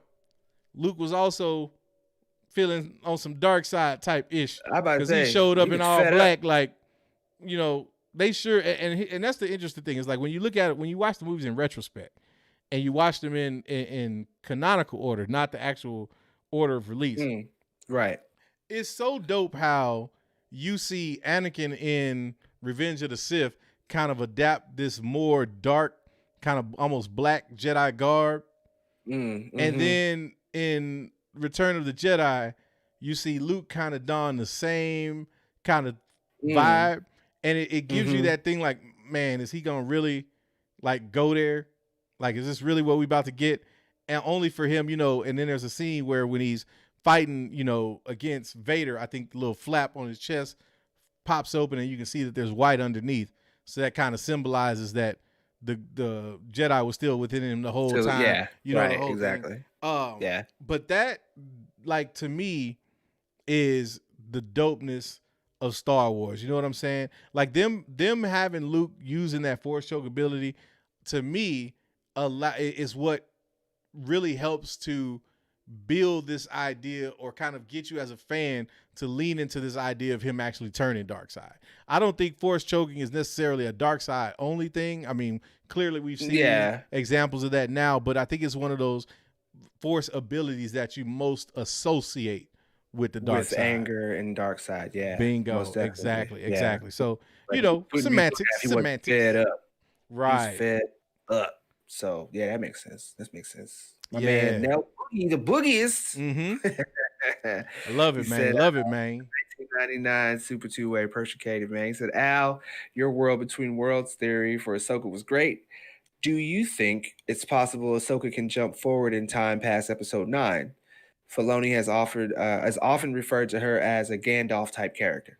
Much love, homies. Already. Appreciate you, man. What you think about that? All right, children, gather around, because I'm going to hit you with another one of them sweaty theories, but I'm going to try to keep the temperature down this time. Man, and I'm going to keep this one short and sweet, though. Nail Boogie, I not only think that it's possible, but I think it is likely if they are going to go this route with Ahsoka and the World Between Worlds. I don't know if she necessarily needs to utilize the World Between Worlds to do so or how they would play it, but I could totally see a situation where if not Ahsoka, that somebody else is able to see beyond episode 9 to realize, hey, we got bigger fish to fry than this Palpatine coming back. Like, that's small potatoes. Like, we feel the Skywalkers and everything, but what we finna deal with right now is way beyond that. And y'all got to get y'all mind right. And so I think from that regard, you could definitely see a situation where Ahsoka maybe not necessarily jumps forward in time, but actually is able to, you know, tune in or lock into the Force in a way that allows her to have that clearer vision, or that she's able to tap into some power that is a part of the World Between Worlds, and that is how she's able to see this stuff that's coming. And it would be interesting to me if they even played it from a standpoint of like, who do you believe? Like, do you really want to think that this Ahsoka chick knows what she's talking about, or are we just gonna keep rocking and doing what we've been doing, kind of thing? You know what I mean? Like, that would be an interesting way to kind of pose it. But I could totally see them using Ahsoka in that realm and giving her that Gandalf type vibe, because again, that's immediately what I thought about when I saw in the epilogue of Rebels. Anyway, so I'm right there with you. Oh, well, there you have it. You heard it here first. So after dark, right? My man Al, you heard it. Shoot, you heard it. When that shit comes true, you know what it is. I gotta catch this two-way from Travis Adams, because I was wondering about this, because I was saying that from a character standpoint, Luke chokes in The Last Jedi. Yeah, you know what? Exactly. I feel you. Now on that, I would definitely agree with you on that, because I get what they were trying to do with Luke in The Last Jedi, but I just don't feel like that was the most effective way to have Luke go out. Like, even if you say that he was on Octo and had cut himself off from the Force, once Luke Skywalker decides it's time to get back in the game, Luke ain't finna just Force project himself. Luke gonna show up and beat Kylo Ren ass. Like Luke is that uncle that's gonna come with the Newport hanging out his mouth. Like, boy, what the hell I tell you about this bullshit? I done told you time and time again, you ain't no dark sider, boy. Now I'm gonna whoop the dark side right out your ass. That's what I wanted to see with Luke, man. Like, that would have been crazy but again, that's not what we got. We got, the Luke that we received, which for what it was cool. But no, I agree with you on that. There was a little bit of chokeration going on with Luke in TLJ, and that's for real. That's for real. Yeah. Most definitely. I have to agree with that too. Moving back to Mando real quick, because I got to know before we get into this conversation and libation, give me a score prediction tonight. Score prediction? Score prediction. We do it every week. Yeah, I know. I don't want to get any higher than an 8, to be honest. Okay. I say the highest would be 8. The lowest would be like a 6.5. Gotcha. Two-way, let us know what you're thinking too. I'm gonna give mine here. But I'm gonna say tonight's episode somewhere in the 8 to 9 range. And that's only because you've got to, these last episodes you got to bring it home. And so far, that's exactly what they've done. The Jedi was dope. The tragedy, dope. You cannot go down from those 2 episodes, right? Right.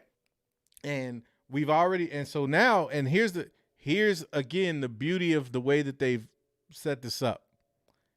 We've already got Ahsoka. The last episode we got Boba. They've already abducted Grogu. We have no clue what could happen tonight. Like, we may have some kind of an idea, but they could do some totally left type stuff tonight too. You know what I mean? Like this episode could go in a number of different directions. I'll give you another one too. What you said? So what about Thrawn? Do you think we see or we hear about Thrawn tonight? Tonight, no, I don't think so. Okay. Not tonight. I say, if anything, they'll probably tie all that types of stuff together in the next episode, the last episode. You'll start hearing a little bit more about Thrawn. I think they'll probably play off that egg that we saw from the dragon. Okay. I think all that little stuff like that, we're gonna finally, if we don't get it within this episode, I think we'll start getting that in the last one. So no, I don't think we'll hear about Thrawn not just yet. Not just yet. And I think if we do, especially I guess within this episode, it's gonna have to be something to do with baby Yoda, with Grogu. You know what I'm saying? We're probably gonna find out more of the reason why he wants him. I know, like, besides the clones and all that, it's probably got something to do with maybe what Thrawn wants to do.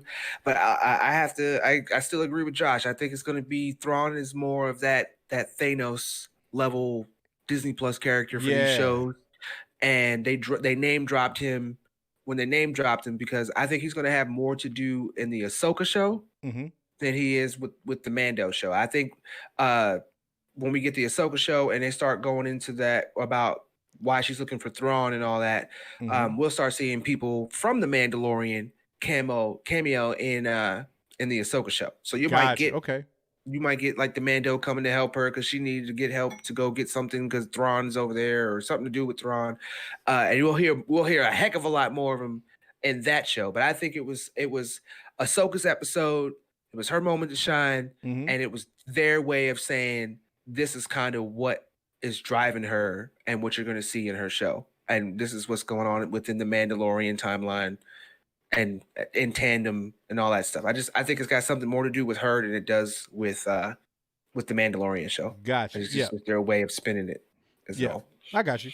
Yeah, I don't know about Thrawn. I feel like there may be a little bit more reference to him tonight, and only because I'm starting to wonder if Thrawn is going to be kind of the overarching big bad, like, is he going to be one of these people where he's looming over everybody and like all of these series that are taking place within this kind of time frame?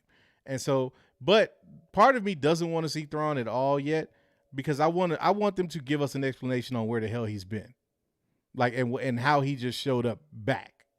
You know what I mean? Now, the other thing that nobody's really thought about is it possible that what we're seeing in The Mandalorian and with Ahsoka takes place before even the siege on Lothal, where they actually took back the planet and Thrawn went into hyperspace with Ezra? Okay. Could we have not even gotten to that point yet? Well, we spoke about this, haven't we? About where we spoke about the epilogue and where the epilogue falls, where at the epilogue at the end we see Sabine looking out over Lothal, and how I thought that part took place well after what we're seeing with Mandalorian. But we haven't really got on this, like the actual last episode of Rebels, where you see Ezra and Thrawn have their confrontation with and the Purgles come take, you know, the fleet away into hyperspace. We didn't really see anything. Well, we haven't really talked about when, from a timeline perspective, that lines up with what we're getting in Mando. Okay. And you know what? Actually, I'm taking that back, because we did. Like, I always do this. I'm doing it. I'm geeking out, and it's getting late. I'm getting sleepy. Right. No, because that takes place well after. Like 8 years or so. Well after, yes. Right? Well after. Yeah, well after, yeah. yes. Okay. So no. Don't confuse me. I'm no, trying to learn. Look, I'm right here, and I'm leading you so astray, and I probably got people in the chat like, this motherfucker don't know what he's talking about. Like, no. Let me rewind it. So no, I think with the Thrawn situation, I don't want to see him just pop up. You got to give me an explanation on where he was. Right. Exactly. You know, especially if because again, and you're right, because we talked about the idea of Ahsoka maybe not knowing what happened to him yet. Right. Exactly. Yes, that's exactly what it was. So no, could she not know, or could she have an idea? Yeah, for sure. But I don't want Thrawn to just pop up. Like, Thrawn's got to be we have to know where Thrawn was. Somebody's got to explain to us what happened to Thrawn and how he got back. Because if he's back, then stands the reason Ezra should be back, right? Right. Yeah. Like, Ezra should be back. So if we haven't gotten any type of word from Ezra or Thrawn yet, then no, I don't think we're going to hear anything or hear or see any, especially see any Thrawn, because of the fact that it's like we haven't even scratched the surface on that yet. And I don't want that to be a throwaway thing. Like, Thrawn is not a throwaway character. He is not a throwaway villain. You got to build that up, and you got to give him his just due. Unlike I did right now, totally trying to fuck up the timeline. To give you what you want, the only thing I can think of is Thrawn is actually the big bad for Ahsoka. Okay. And right now, at least, Moff Gideon is just the big bad for Mando. So, and like I said, they'll probably cross over later, but I think it's just her setup. So you still don't think that Gideon has any ties to Thrawn? No, I mean, I actually, they can't help but have ties, if you ask me, because it's kind of like they're on the same side regardless. But I just don't think that he's an influencer. So you don't think he reports? You don't think he reports to Thrawn or anything? No, like that? If anything, I think because Thrawn went missing in the unknown regions is why Moff Gideon is in the position he's in. I don't think that he's that way because of Thrawn. I think in the absence of. He's in that position. That's and I didn't think about it from that standpoint, because you think that if Thrawn comes back, then Thrawn could be the one to kind of like knock Gideon off and be like, man, please, like you small potatoes. Like I've been here. That makes a lot of sense, and I could definitely see that. Real quick, want to holler at Justin Chandler with the super two-way $2. Said, let me get the best next Mando comments. I'm a Boston. Okay, I feel that kind of. Right. Right. I'm like, yeah, sure. All right. Good. Thanks for tipping. Bye-bye. Then we get the $4.99 from Michael Wall. Said, Rey with the orange saber, Ahsoka with the white, Star Wars opening the galaxy, Grogu won't go dark side, the newbies will fall, Grogu purple saber. That's a mouthful. Woo! Wasn't it? Man. Woo. Let's see. Rey with the orange saber, I'm with it, of course. I thought it was more yellow, but we cool. Ahsoka with the white, yep, definitely Star Wars opening the galaxy. Grogu won't go dark side. I don't know, Mike. I don't know, Mike. You don't agree with that part. The newbies will fall. I don't know. I don't know with that one. And then Grogu purple saber, only if he gets it from Mace. Right. Oh, and yes, Only that's if another he thing. Gets it from Mace.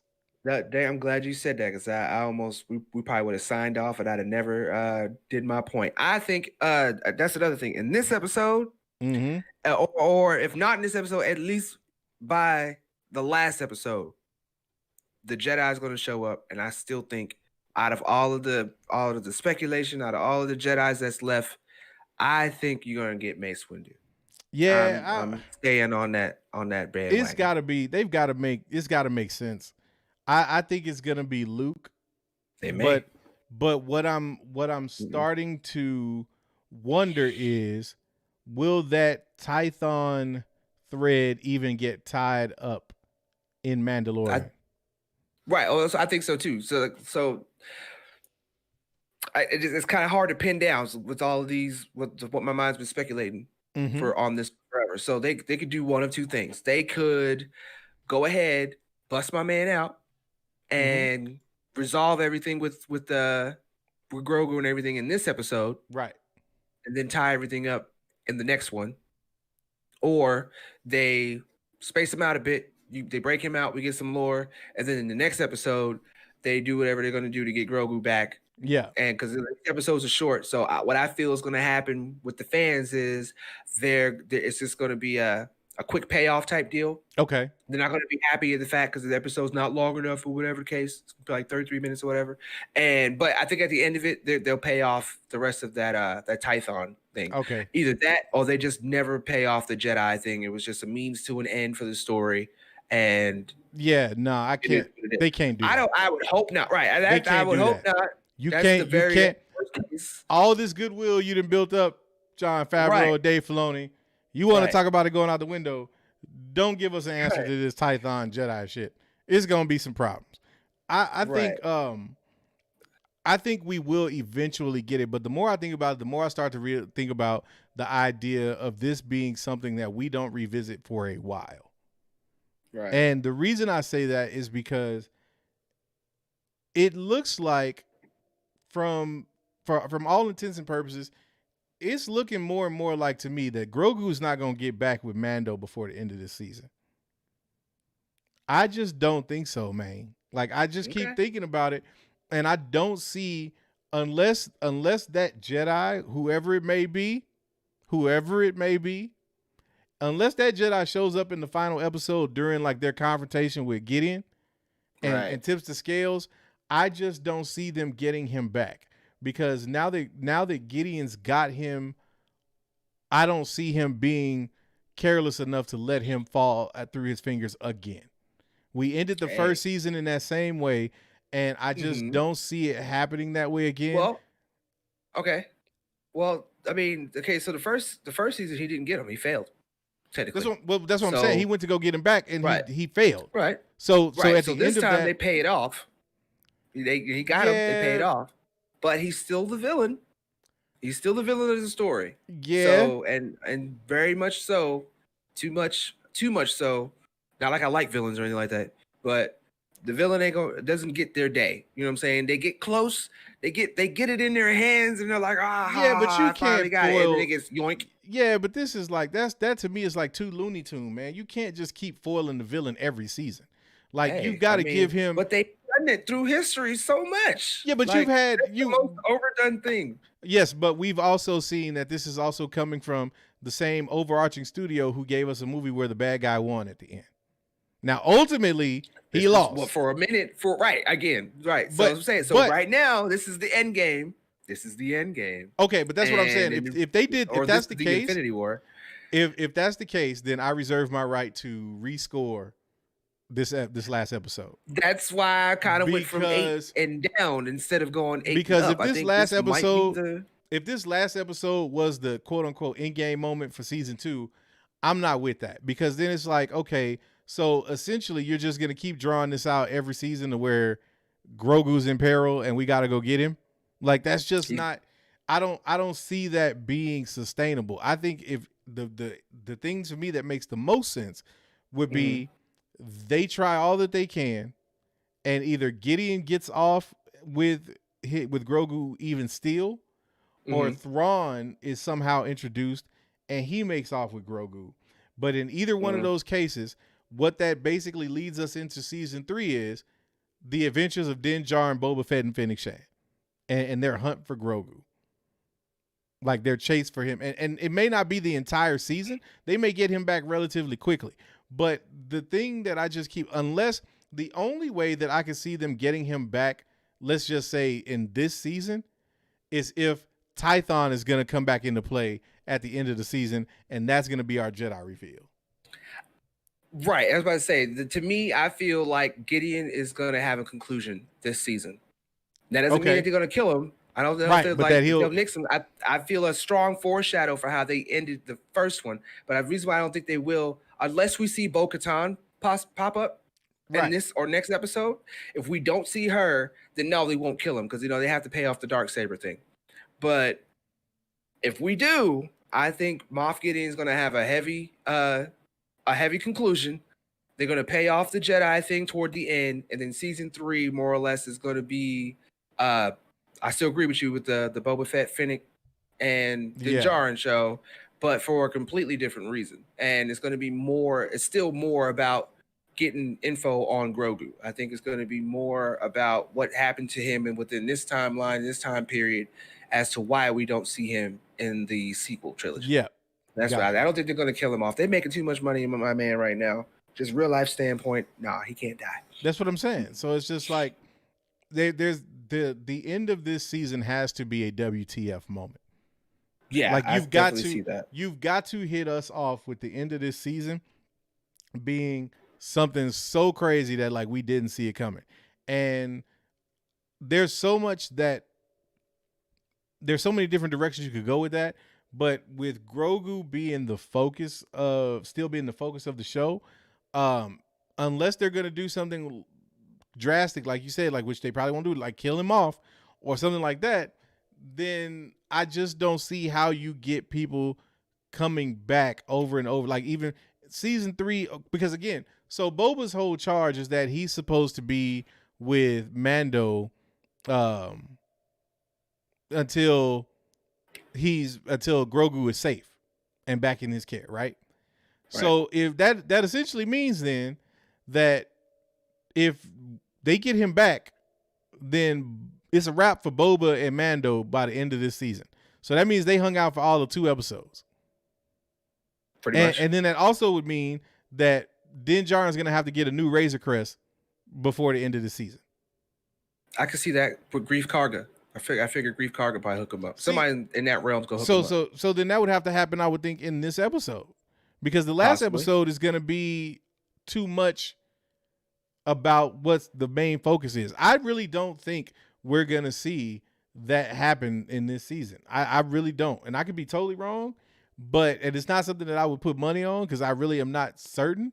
But I just don't see that happening at this point in the season. I think what'll happen is they'll have their get the band or get the gang together episode tonight. Mm-hmm. You'll get some revelations between Grogu and Moff Gideon, how that goes down, and then it'll set up their attempt to get him back in the season finale, and it won't go down. Like something will happen and it'll change things up, and that's gonna be kind of where we get left for season 3. Now, real quick, hit the super 2-way from OG fans says season 3, Mando, Boba, and Bo-Katan to rescue Grogu and retake Mandalore versus Gideon, wielder of the Darksaber, ruler of Mandalore, the Mandalorian Wars. Bingo. That's because that's what I'm saying. Like if you're going, because Gideon's arc is bigger than just what he's doing with Grogu. You know what I'm saying? He's got the Darksaber, and Bo-Katan wants that shit back. So are we going to get that in the last episode? And if so, then what is that?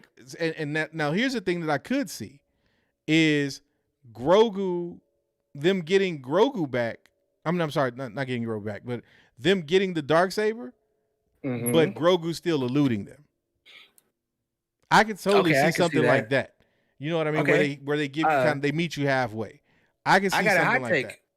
I got a hot take for you then. Well, because first, before I give you the hot take, my first question for you is, which episode do you think Din Djarin and Moff Gideon fight? Oh, that's going to be the last episode. It's going to be the very last episode? That's going to be the very last episode. Okay. Hot take. How you feel if, and by the way, Raheem Windu's universe, you are a Nerdvenger now. You are a Nerdvenger now. How do you feel if, okay, Bo-Katan is there. She does assist in trying to get Grogu back. But even though she wants to go over Moff Gideon, she's needed elsewhere because of her expertise. And then Mando and Gideon actually wind up squaring up. Mando beats Gideon. Gideon don't die or nothing, but Mando gets that Darksaber. You think he's gonna pass that over to Bo-Katan at being honorable, and hey, this was yours, and then she'll take it, or you that's think because a good question. He won and got the saber in combat, that now he becomes the new leader of Mandalore? Yeah, I don't know. For a time period. I've thought about that, and I just don't. I don't know, because he doesn't understand enough about that lore and that creed yet. Like he's still. I don't mean nothing. Well, I mean, it does though, because like, are you really gonna have a show where you give the Mandalorian the Darksaber and he's just walking around with this damn thing with no clue of the significance of it? They've done it before, and you know what? Some of those stories where the hero winds up winning something that he never wanted in the first place are some of the most interesting stories. Nah, man. See, that to me, then now you're turning it generic, in my opinion. Like, not you, but I'm saying if it goes that route, what you mean. Then it's like, nah, bro, because now we're just doing the same like hokey trope type stuff, and it's like, no, like it has to make sense in the realm of what we know so far. And that's the thing but that's the interesting thing about all this, right, is that we have bits and pieces on both sides. We kind of know the after, some of what happens after, and we kind of know some of what happened leading up to this point, and we're trying to guess and we're trying to figure it out right as the show is going on. But I don't see Din getting it that way and being like, well, what do I do with this now? Like, I didn't have any expectation of having this, because there's too many people like right now with a stake in that saber, like that are around, or that could potentially be around, because you've got Bo-Katan, you've got any other number of the Mandalorians that are still around. You've got Sabine that's still around somewhere, possibly. It's just, could Mando get it? And then it'd be a situation where Mando is trying to find Bo-Katan. Let's say if she's not involved in this get back. Yeah, but it just doesn't seem like if they're gonna put Boba Fett and Din Djarin together, right? Then I would see Boba getting it over Din. Like, I would see Boba do that happening with Boba Fett. I can see that. Okay. More than Din Djarin. See that too. Because and that would make perfect sense to me, because then you've got a situation where you've got Boba Fett, who is actually a descendant of a foundling, who does have some, connection to this particular creed, and maybe not having an understanding of the Darksaber, but because of the his ancestral ties, it makes sense. And and then you have a situation where Boba's like, but I didn't want this, and I don't want any part of the Mandalorian creed. Like, I could see that, but Din is so, I think, like focused on Grogu, that giving him the Darksaber, if he doesn't get Grogu back, is kind of a moot point. Like, it doesn't make any, and it makes the Darksaber become secondary, because he's still going to be focused on getting Grogu back. So okay, that's kind of the way that I see it. But again, that's not to say that what you're saying makes no sense and that I can't. There's no way I can see that happening. I just don't think that's the likely play, because it just seems like that would almost be predictable. Like, that's almost exactly what you would expect to see. Right. That makes sense. And 19D Nut. You are an Avenger now. Especially with that name. For real, man. And then hey, Mike Porter, what's up, man? Mother flipping Porter, sir, glass half full, making an appearance. We still rocking. I saw Ryan say, damn, y'all still going at it. You know how we do, man. Right, man. You know how we do. We was feeling good, so we just kept it rolling. But I do think it's about time we transition into that conversation and libation. For sure. You know what I'm saying? Yeah. Mike Porter, how was the game? How was the game? How was it going to the game with Cap? And how come Cap didn't come up on here and say he's back home yet and check the show out? He probably a baby because he only got a short. You know, Cap at home. Cap can't do nothing until he have his blue titty milk and cookies. Right, that's what I say. So, yeah, what's up with all that? How was the game, man? I hope the game was good. You look like was having fun. No doubt. It's always great when two nerd Avengers get together. Oh, beautiful things happen, man. Beautiful things happen. I mean, obviously. So, as you can see. Man. $4.99 Super 2-Way coming from Michael Moore. Appreciate you. Says, I predict the Gideon is Mandalorian. We haven't seen a helmet with his armor. I predict a black Mandalorian helmet. Former Death Watch? Hey, you want to talk about a crazy revelation? Right. Man, that's a crazy one. I hadn't thought about that, but I'd be with that. I'd be with it. That would bring a hell of an interesting wrinkle to it. Totally would. That would bring a hell of an interesting wrinkle to it. So I would be down with that. What else y'all got for us? I saw earlier in the chat, and I guess I'm not sure if he got squelched because it seemed like he was causing the controversy because everybody seemed like they really just was against it. But honestly, I started going back and seeing where he was going with it. I'm not going to take it from him. And the reason why I'm kind of stalling is because I don't know if I even really want to bring it up. Oh, hey, man, you know we for that smoke. You better say that shit. I know. It's not a problem, but there was somebody here in the chat that just got squelched that was talking about maybe they already seen the episode. Oh, yeah, I saw that, man. Look, let me tell you. Cool story, bro. Cool story. But cool story, bro. I mean, just for speculation standpoint, that could sound at least a little bit. We are in the year of 2020. Anything is possible. It is very possible. There's a movie says sun even shines on a dog's ass some days. Some days. So everybody gets lucky every once and again. Maybe my dude has something. Maybe he doesn't. But I am not going. I'm not going with it either too much. I'm not gonna rock with that one because I just don't see Luke being. That's just messing with my emotions. You playing with my emotions, Smokey. All right, you play with everybody's emotions. Playing with my emotions, Smokey. He got squelched, but at the same time, just for me being that midpoint guy, it's just like, hey, he had a take that y'all didn't like. I just didn't see he did anything wrong. I guess. You know what I'm saying? You talk about. I was just gonna ignore him, but you know, remember, guys. Okay, you give things traction when you give things attention. So if you just ignore it, it'll go away. Or we'll just ban their ass. One of the two. There you go. One or the other. It's very simple. Very, very simple.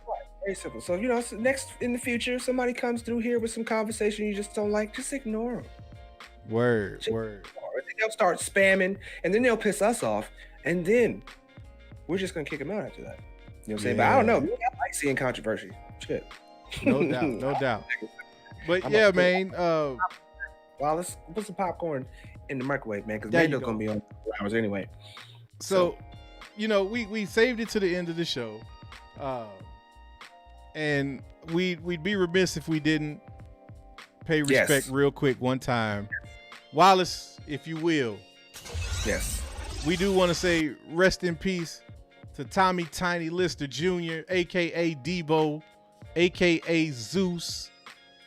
AKA, can't remember his name in Armed and Dangerous when he played the security dude. That's an old movie. I will give 3 million points to anybody in the two-way that can tell me somebody else. And don't be trying to IMDb that shit, but tell me somebody else that was in Armed and Dangerous. Very underrated, hilarious movie of the 80s, in my opinion. But everybody knows him as Debo. Yeah, what was his name in Fifth Element. Oh, you're right. Yeah, he played yes.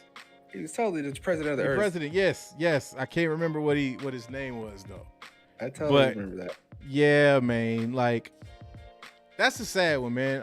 58 to 1950, he was the same age as my mother, man. So it's like, whenever you see it like that and the numbers add up, you start going, man. But it's like, what's so crazy though to me about this news, right, is and I just kicked it off the screen.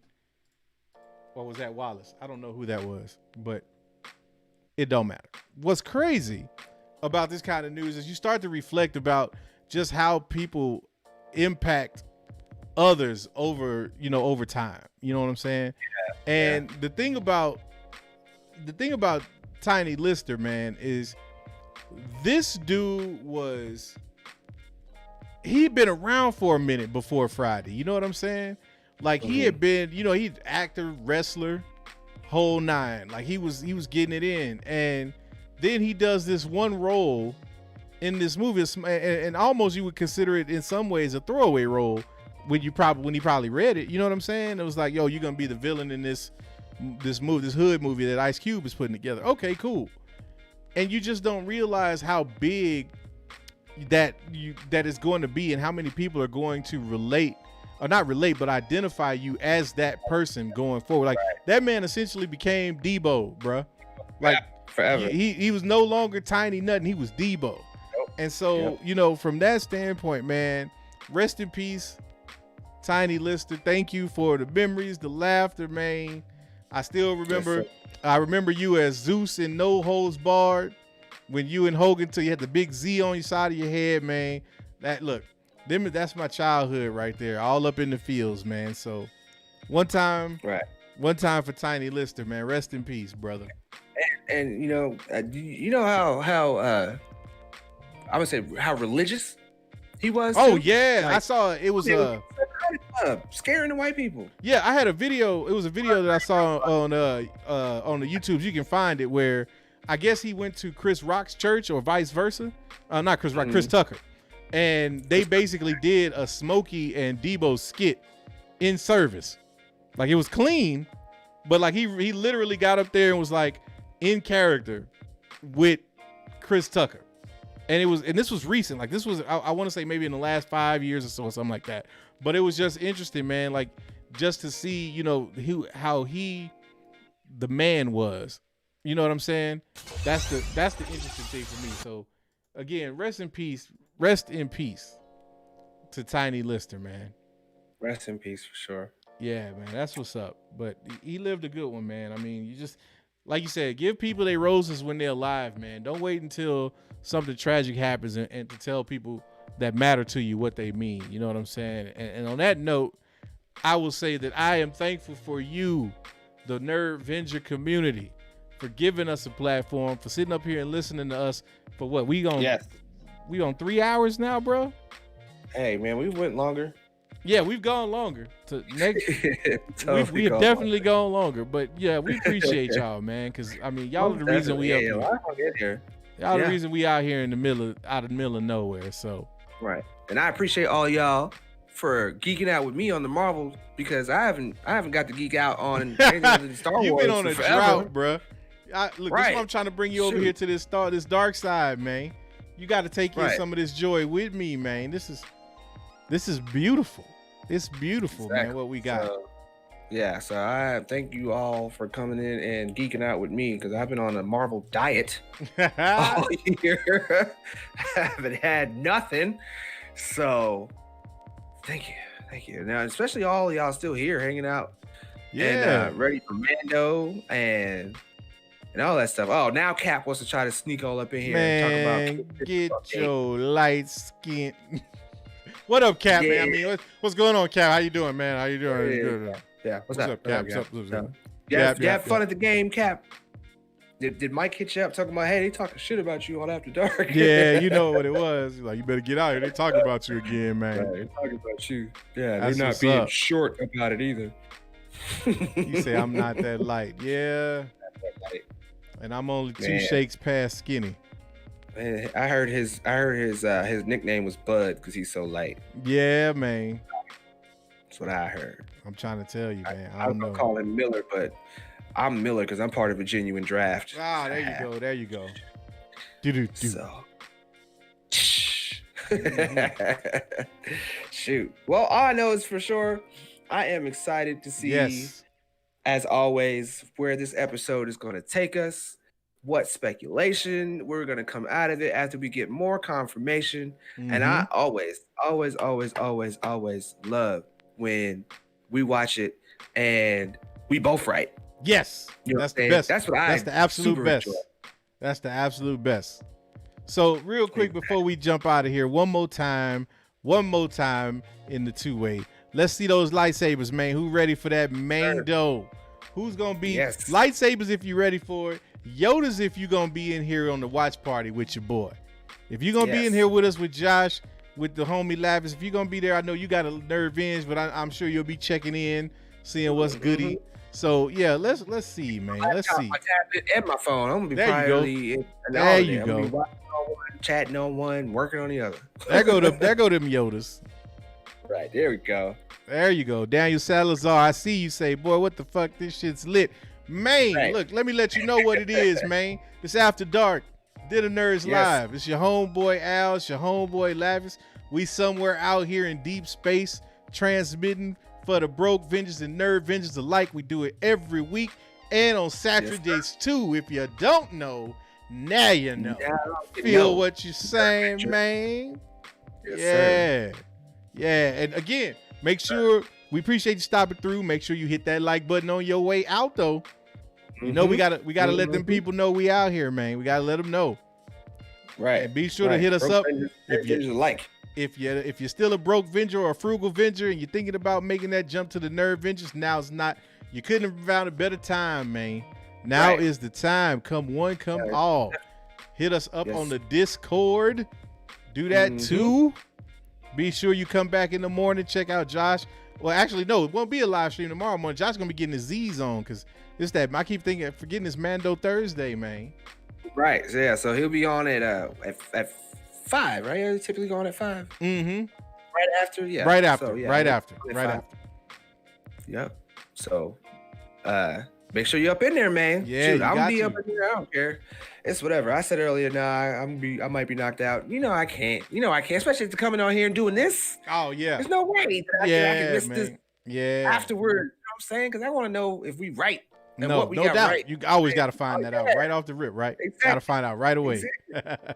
That's what's up. And I always enjoy watching you at 5 in the morning, be excited as hell. Oh man, let me tell you. Look, what the people don't see is the moment that camera cut off, and I'm like, all right. Right.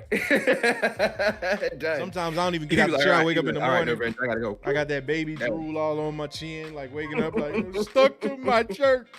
I can't do nothing about it. It's crazy, call you, man. Baby drooler. Hey, look, man. Ain't the worst thing I've been called. Ain't the worst. Yeah, man. But any last minute two ways, questions, theories, comments before we do stuff out of here? Because I do need to recharge before we get on this replay, this live stream. Gotta do it. Gotta get that. Gotta give me some reels, give me some libation and some edification. Cause I'm depleted right now.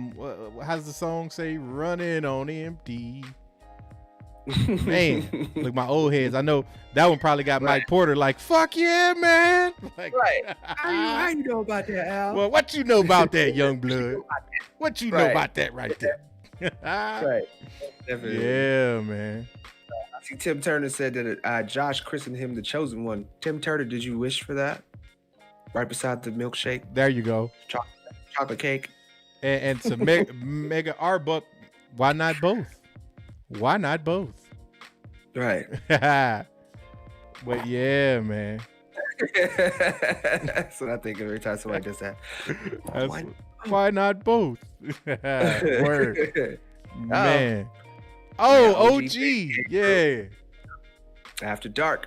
This is the way. This is the Great way. show, Appreciate you, man. This is definitely the way.